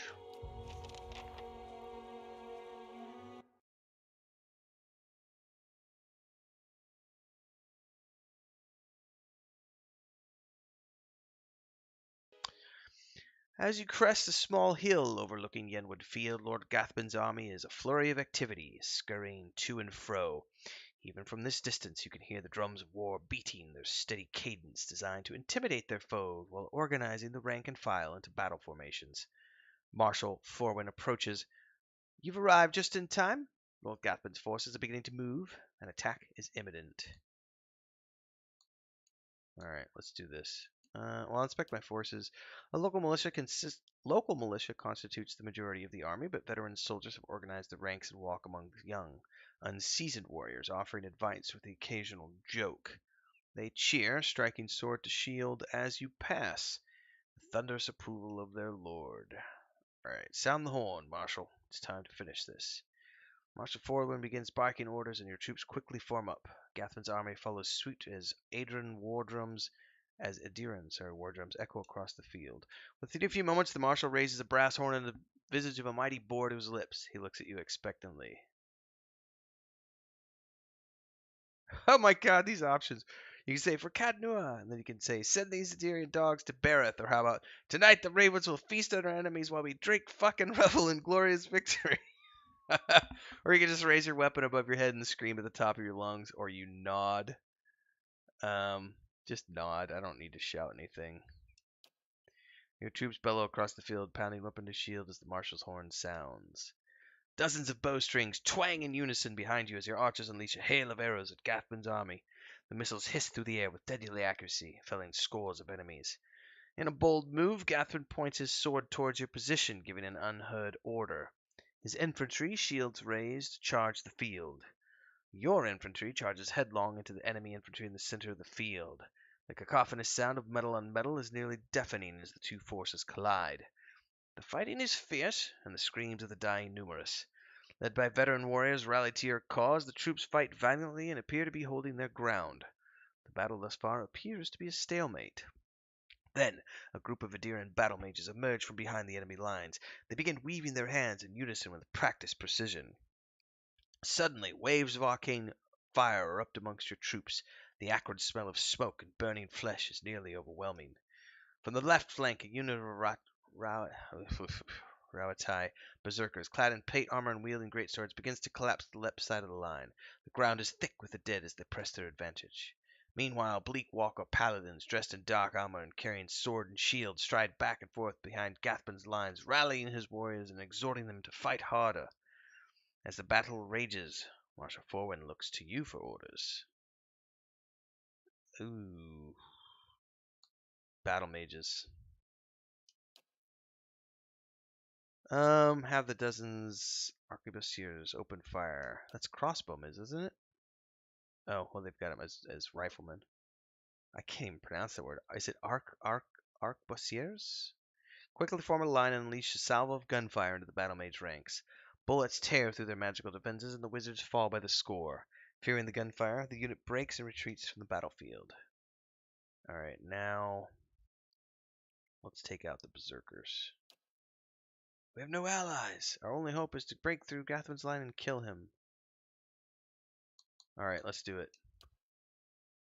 As the remainder of your forces charge, a horn sounds in the distance. A new contingent of warriors crests a nearby hill. As Gathman's reinforcements charge headlong into the fray, his other troops cheer triumphantly. The new arrivals quickly join Gathman's forces on the field. As the battle rages, your forces fight valiantly, pressing ever forward. Casualties on both sides are high, and victory remains elusive for either side. Renfail! Working on it. Hopefully quick. Lord Gathman strides through the carnage, his elite guard accompanying him. We both knew it must come to this. Come now, it's time I put you down like the dog you are. Point at Gathman, then make a throat slicing gesture. Ha ha ha!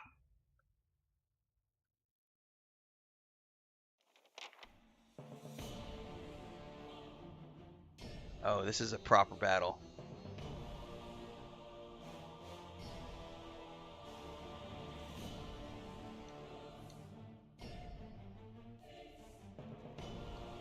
There's no sound effects for some reason, though. That's odd.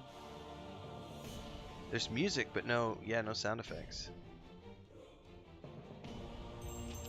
There we go, but no battle effects. I found a bug! Lord Gathman lies dead before you, his army scattered. Bloodied and exhausted, your remaining troops look to you, swords raised high in victory, chanting your name. Renfell! Renfell! Renfell! That's a chunk of XP, man. 1494, 1512, and 5994.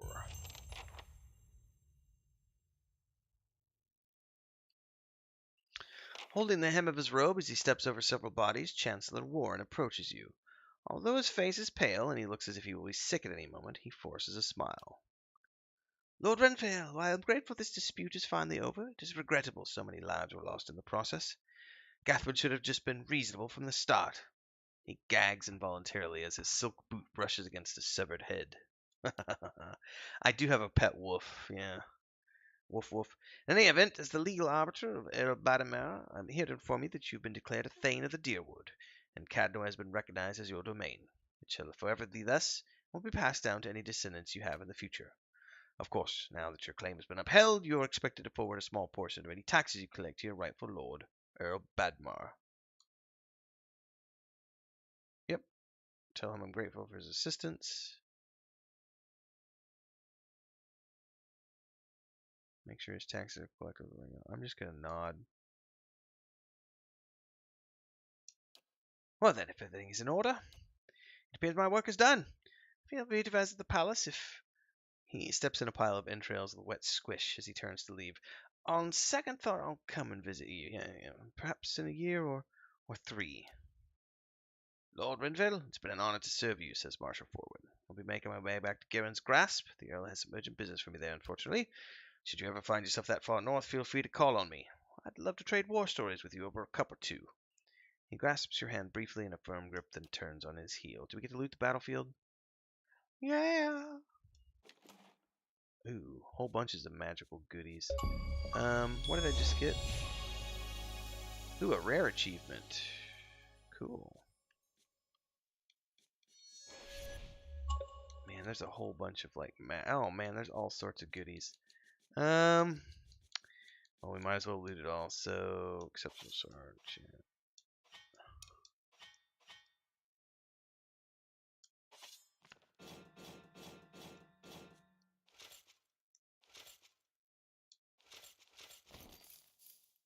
There's a cloak, rings. Okay.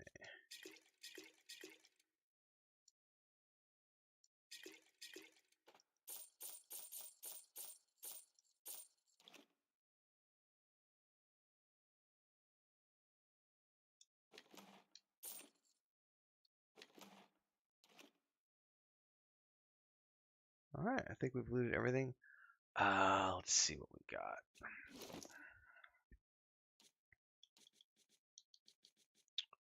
What were the rings? Oh my, that's a Lord's Authority.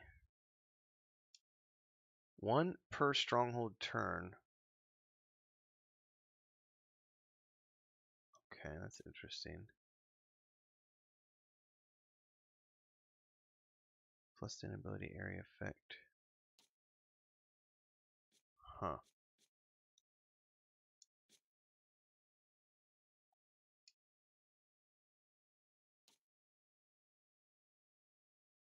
That's not really that good of a ring, to be honest with you. What about the cloak? That's not a bad cloak.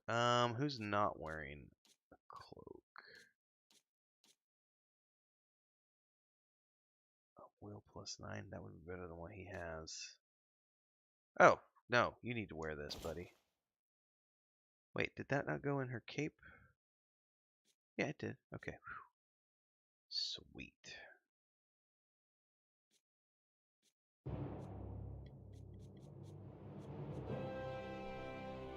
Ooh, Gauntlets of Ogre Might. Yeah, you're getting those. What about the belt? Slash. That's a dare.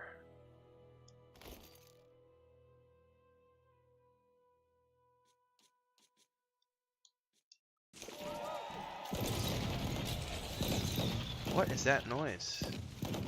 There's there's all the battle sounds that didn't happen during the battle. That's hilarious. What is this breastplate? Nothing fancy. What about the wand? Nope. What about this stuff?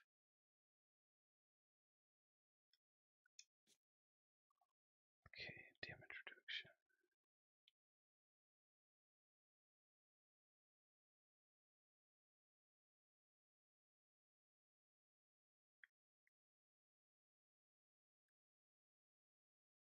That's a light armor? That's pretty good. Who's wearing light?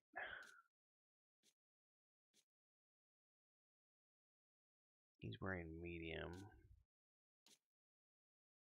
He's wearing light.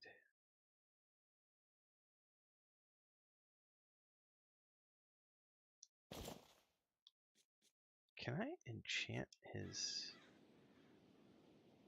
Oh, I could enchant his robes if I wanted to.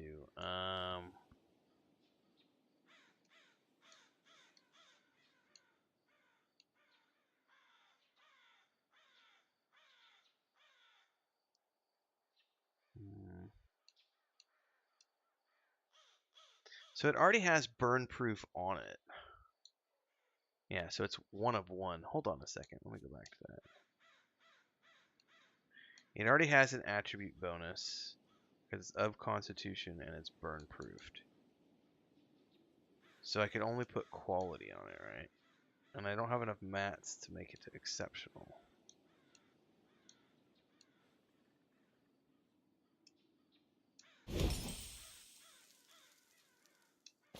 I'll put his robe back on. What armor am I wearing?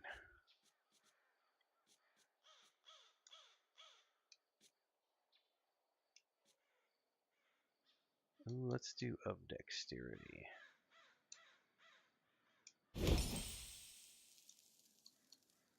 Okay.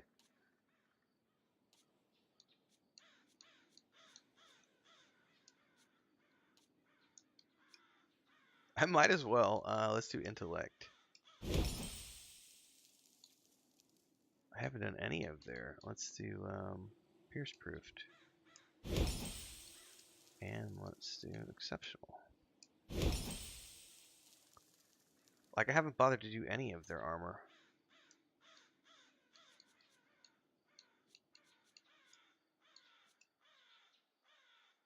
Constitution, please.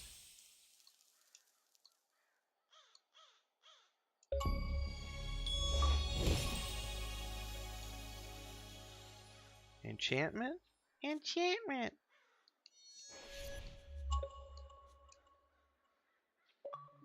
Let's give her a might. Let's make her freeze proof. Oh, it's already a fine breastplate. Okay. And he doesn't have a good enough breastplate for me to want to waste materials on it. Alright, that's definitely a hard save point.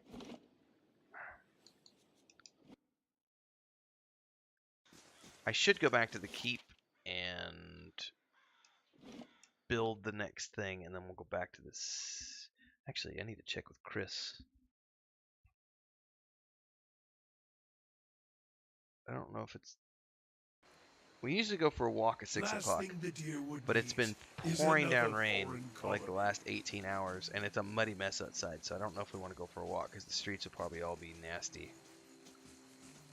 But I need to bio anywhere, so give me a second and I'll go confirm with her. Because if she doesn't want to go for a walk, then I'm just going to keep streaming.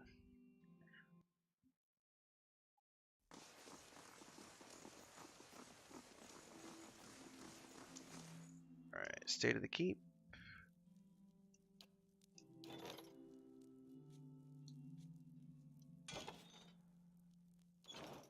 Wait, did I...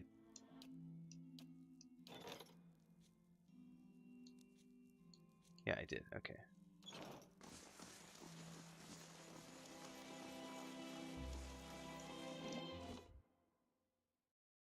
So now we go back to the Ducal Keep, and then we're going to trigger an event, which may or may not move us into Act 3. I must say, I'm impressed.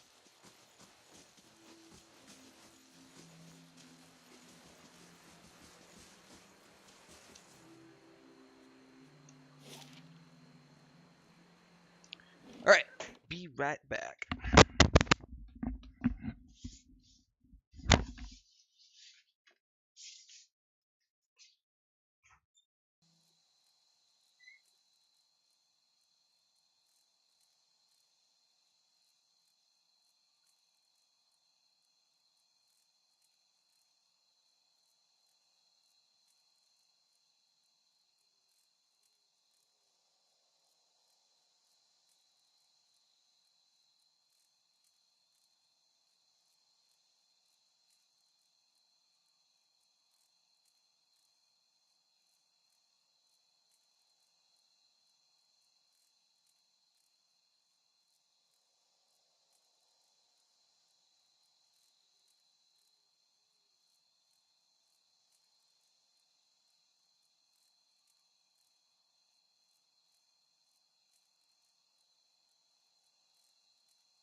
Yeah, we're not going anywhere. it's still kind of wet outside. Good pair of boots probably survives more battles than the owners in those fantasy worlds for the most part, I think so, yeah. Alright, let's do a hard save here.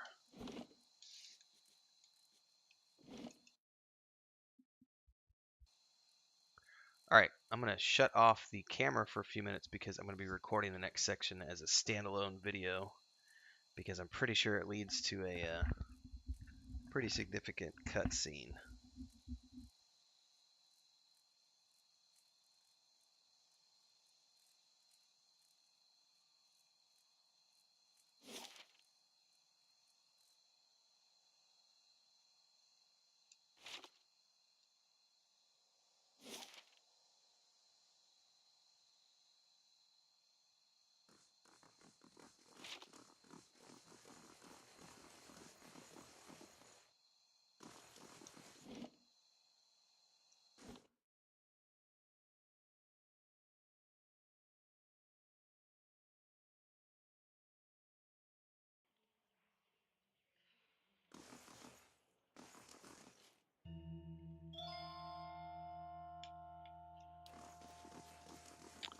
Somewhere in here I have to find the...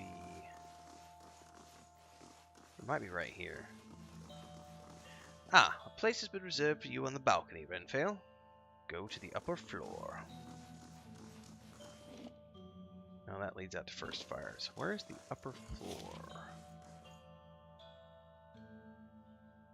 Probably up there. Okay, I see.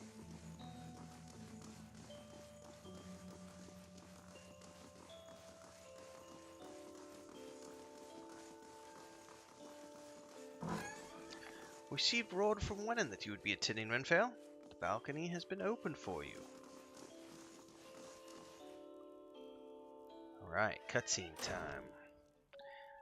Duke Aver Wolfgren. The room below is animated amidst a heated debate. All the representative groups are easily discerned in the crowd. Crucible knights, stiff in their noisy armor, sit in one section. In another are well-dressed members of the House Damonel, casual, watching with a predator's interest. Still elsewhere are the ramshackle dozens who have made no special effort to dress up for their liege lord. Interspersed are animancers in their academics' robes with expressions either sour or concerned. Well then, answer me this, Master Barash.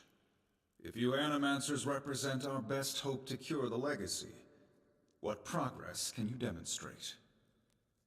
Ramir de Barask is originally from Palminia.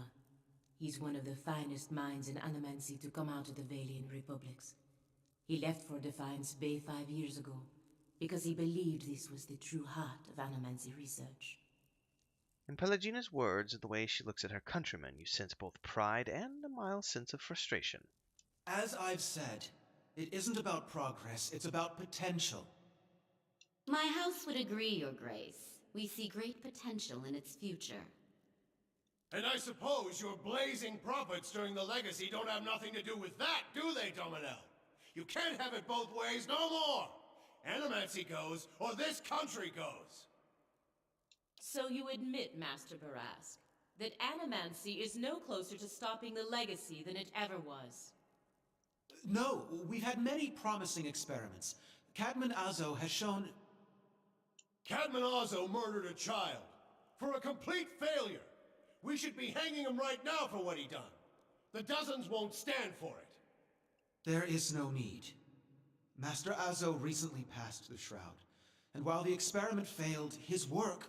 And this is where I interject. His work was sabotaged. Ah, our new delegate from the dozens. What makes you say sabotage? I met a false patient in Brackenbury Sanitarium who had tampered with Azo's machinery. The fuck's that even matter? These are people who would toy with the lives of our children. Indeed. Even assuming there was sabotage, is this Animancer Azo not still accountable here? Ooh, I have multiple options here. Okay, let's read through these. Rational 2. Those who know me around here know me to be fair in judgment. He should be held innocent. Those who know me around here know me to be fair in judgment. He should be held guilty. Is he still accountable? No. This was a responsible scientist who was manipulated. His ambition exceeds... No, he was definitely manipulated, so I'm gonna go... Oh, man.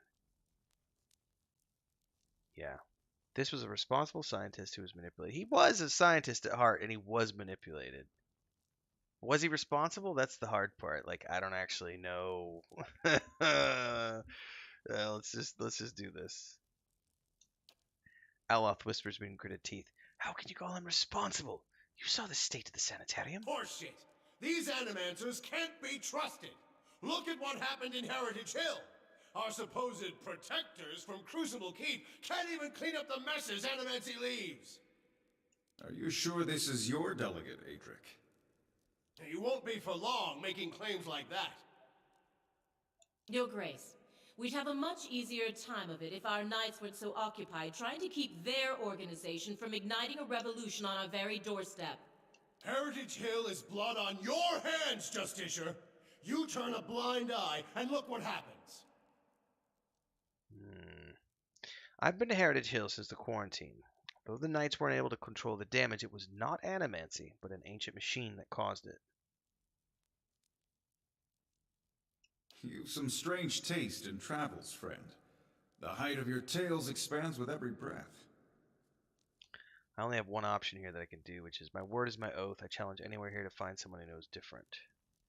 I had heard whispers of a new delegate set to attend today's hearing.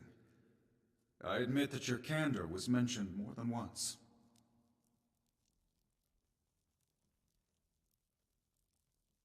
All right. Tell us what you saw in Heritage Hill. Terranormith houses an Engwithian machine that holds dominion over the flow of souls. It was this machine that made the district undead. Even if it is as you say, we have testimony that a group of animancers had been spending time there. Surely their tinkering had something to do with this.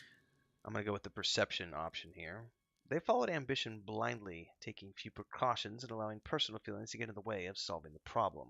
But the very purpose of these experiments is to understand. So these dangerous things can be used responsibly. This is what it comes down to, Your Grace. Whatever their intentions, animancy's a pox. It makes a fucking wreck of everything.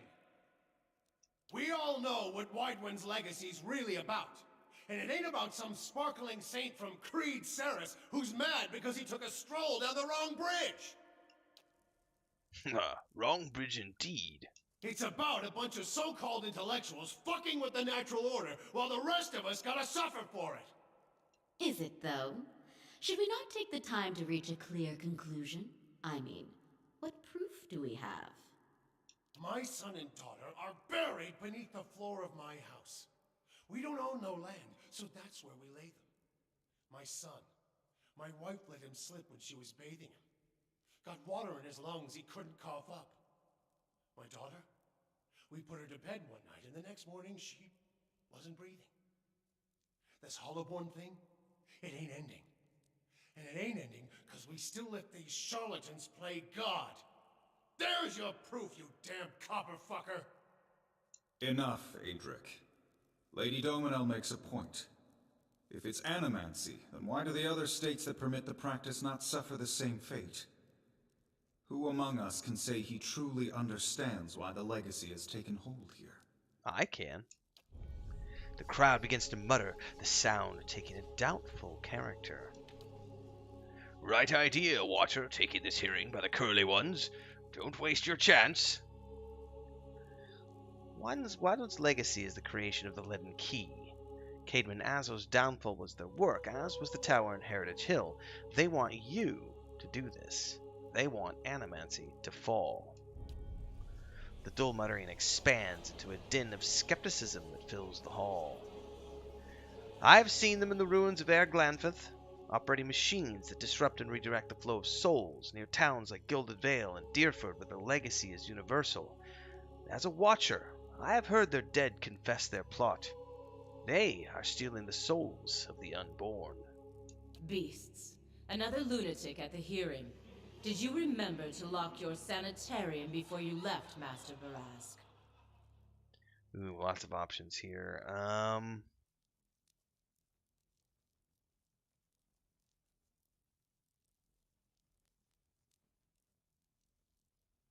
You shame your order by dismissing the truth before hearing it, madam. I expected better from a Knight of the Crucible. If as the Duke says, no theory has more proof than anything, what is the harm in hearing one more? Oof. Yeah, let's go with that one.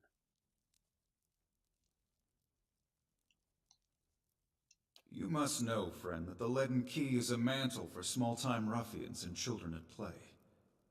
I'm not saying you're a liar. Not yet. But you'd better start making sense of all this. Help us believe you.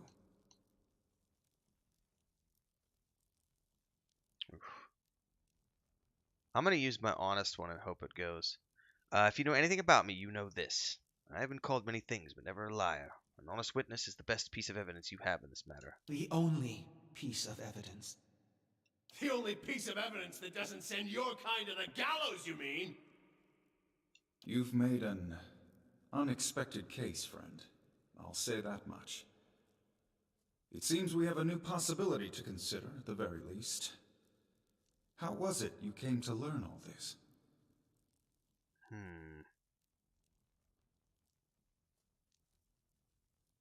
I took a personal interest in the matter and tried to learn what I could. Indeed. This land is foreign to you, unless I miss my guess. Your efforts on its behalf are to be commended. But these hearings are about more than Widewind's legacy, even though that is our most pressing concern. Let's say for the moment that I were to take you at your word that our friends in Brackenbury Sanitarium and their peers bear no responsibility for this curse upon my country. I'm curious, what would you do if you were in my position? Oh, and this is where the great crux comes. Oh, say, I can choose. I would allow animancers to continue their work.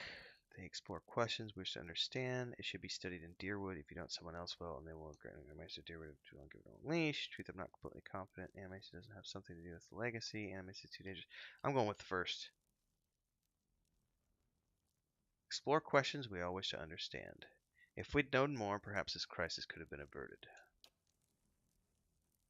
Her face still, Pelagina looks your way and subtly nods in approval. Aloth shakes his head.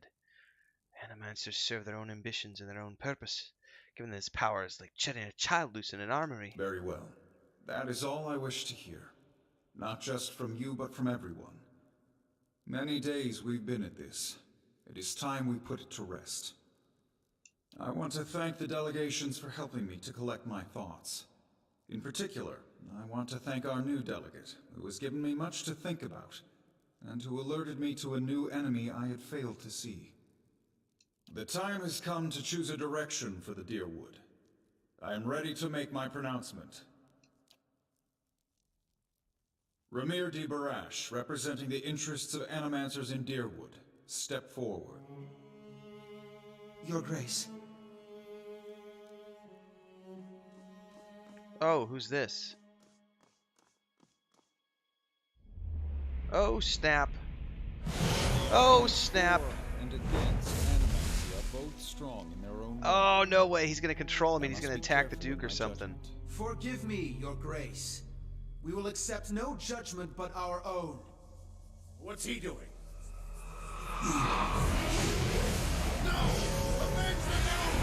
No, wait! Stop this! At once! That was not good.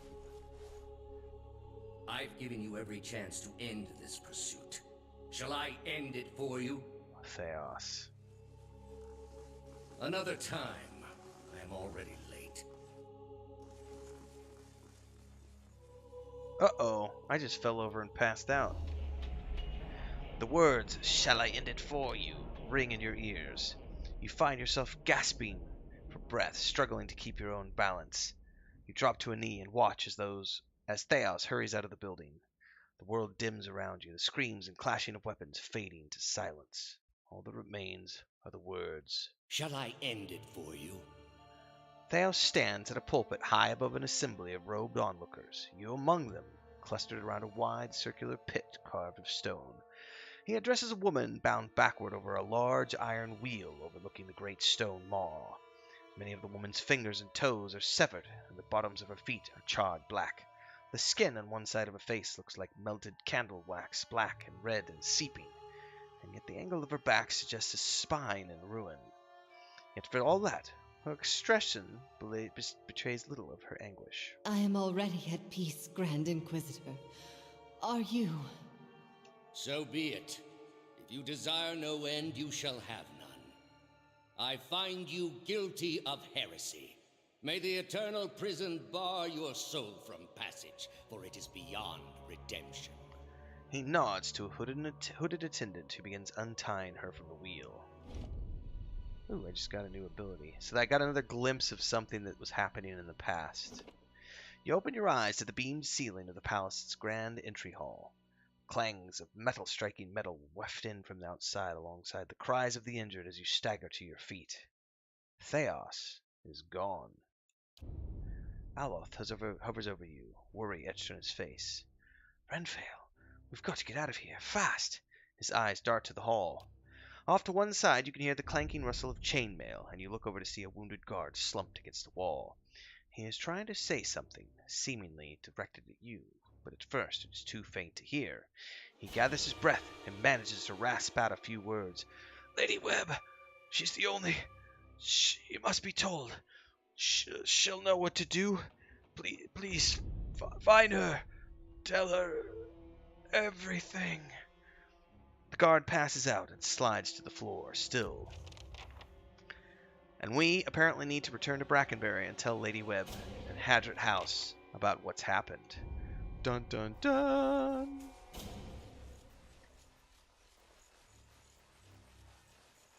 Don't go out there, there's rioting in the streets.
Let's see what the old lady has to say.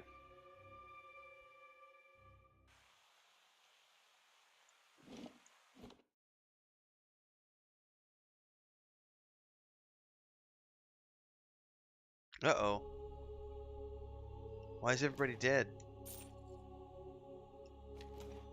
That's not good. Her soul's still here, though, so I can at least figure out what happened, maybe.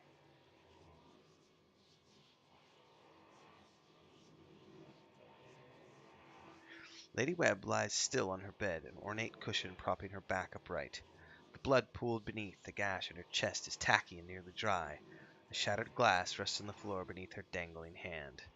You can feel the faint aura of her fading essence in your kin. We're going to reach out for it. You make contact and are immersed in a torrent of sensory input and experience. When it calms, you find yourself in the same room, lying in bed with a glass of brandy in your hand. Through the walls from the streets outside come the sound of screams and shattering glass and the cacophony of an angry mob. You take a sip, and it warms your gullet. Across the room, the door opens behind a patient, steady push. Into the room walks Theos, the floorboards creaking beneath deliberate steps. You wait until the last of the brandy has trickled down your throat before you speak. I was a fool to think I could tame these people. You came closer than most. A fine epitaph. No worse than any. You are concentrating, focusing with all of your energy. It feels as though you are diving into a stone wall over and over, but it cracks suddenly, unexpectedly, allowing the vaguest wisp of a thought to leak through. What's in Twin Elms? Did you pull that from my thoughts? I've had time to practice. Ah. He walks over to a small table and raises a half-empty brandy bottle to eye level. He seems to approve of the selection and begins to reach for an empty glass. I was saving that for someone. Pity. You know this is how it has to be. His words come freely, absent of all doubt. He draws a long, curved knife from his belt, smeared with fresh blood. With his left hand, he gently pins your sternum as he raises the knife in the other, its point dangling above your heart. Prove it. Theos slips the knife between your ribs and pushes it through. Layers of tissue separate with brittle, papery stiffness, and blood wells up around the blade. A pulse of reflex causes you to drop your glass to the floor, and you hear it shatter. With the last of your strength, you take his knife hand in both of yours, a question radiant in your mind. For an instant, to your great surprise, the pathway to his mind is left open to you, unguarded, and the answer comes. Simple, cataclysmic in its reordering of your thoughts.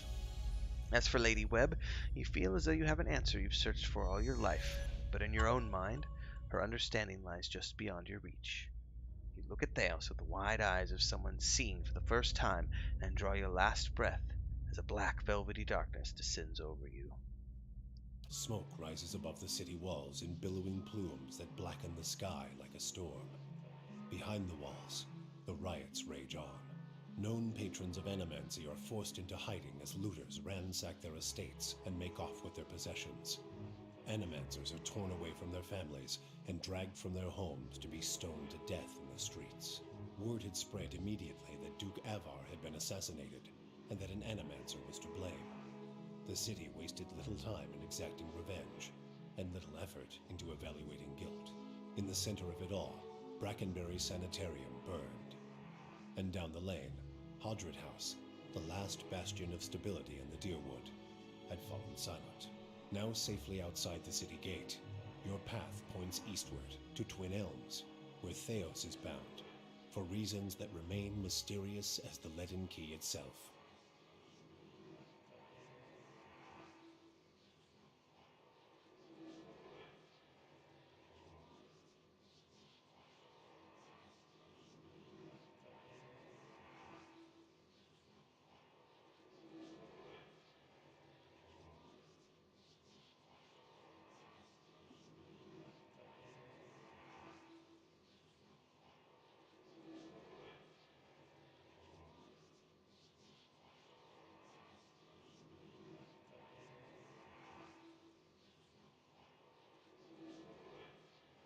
Alright, that should be good for the footage I needed to cover.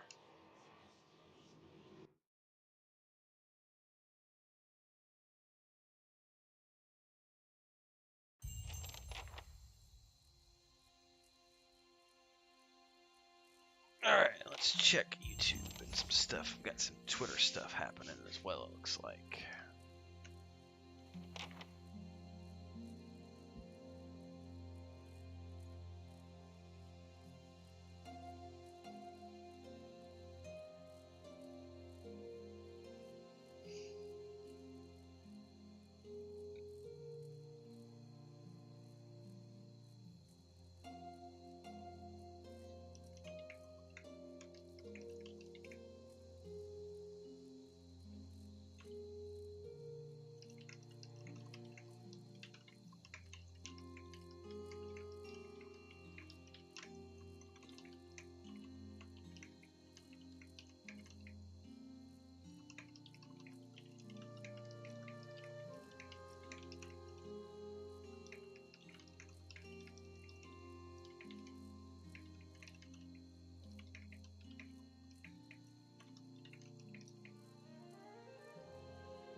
Right, with Slandered.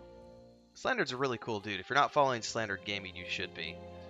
I did an interview with him, or he interviewed me, I should say, a few days ago on the OGL stuff. He's got a good channel. He plays a lot of CRPGs. He's doing Pillars of Eternity 2 right now, actually.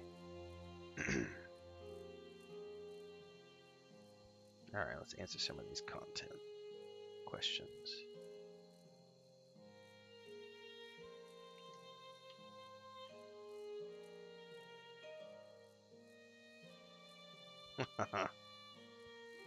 That's brilliant.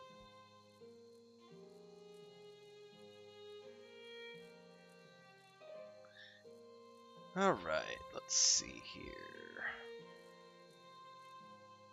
Alright, Chris did pop her head in. I'll be right back because I need to see what she needed.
I could assume you're wasting my time, but I'd like to believe you're simply holding me in reserve for some cunning stratagem.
All right.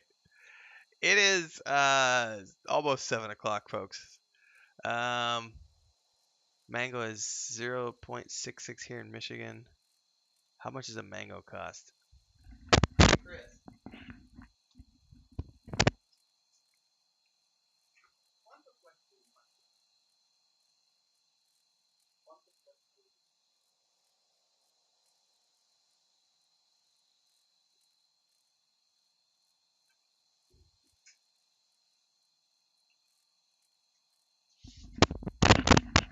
I had to ask Chris that question. Kind of depends on time of year and size and everything else. I think right now she said they're going for 10 pesos, which is about 60 cents, maybe.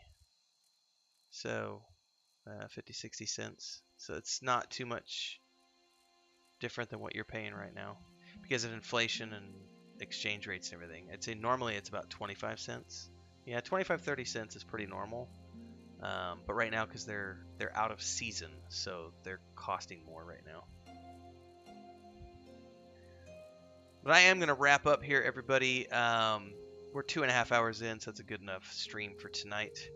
Tomorrow, 6 a.m., we've got another... it's a fun read tomorrow morning. I'm going to look at what we're doing tomorrow morning. I think tomorrow morning is me reading through...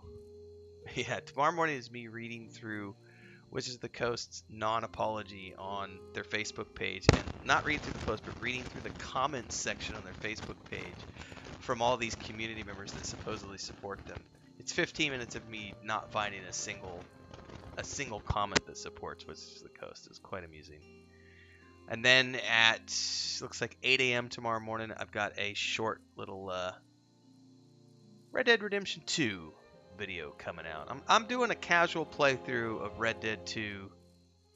It's my third. I'm mostly doing it offline. I'll probably upload some episodes. I've streamed a little bit here and there, but mostly I don't really plan on streaming that one a lot. I could change my mind.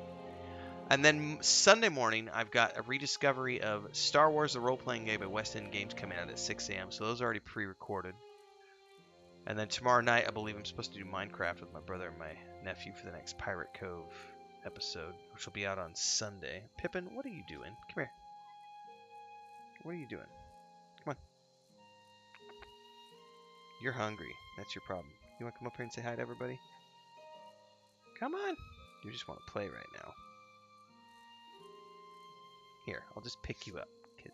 You're not wanting to jump up. Here, what's up, buddy? What's up, baby? Oh, meow, meow, meow. Row. Mommy's opening the door. You better go see what she wants. They're hungry. They want food, so I'm going to go feed them, help Chris with the rest of the chores.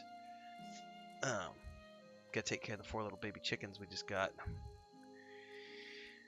All right. See you guys later. Thanks for hanging out. If you didn't already and you're new here or you watched this after the fact, don't forget to like, subscribe, hit that bell icon so you never miss an update. Don't forget to check out our homesteading channel over in the other YouTube. Support if you can with memberships, super chats, super thanks. Don't forget the Patreon page. Links are down below to everything and all the places. I may or may not stream tomorrow. Depends on the weather and what Chris wants to do. But I know I got to do taxes tomorrow is one of the things I got to do. Or at least work on taxes. Try to get it all done by the end of the month and over to my accountant. So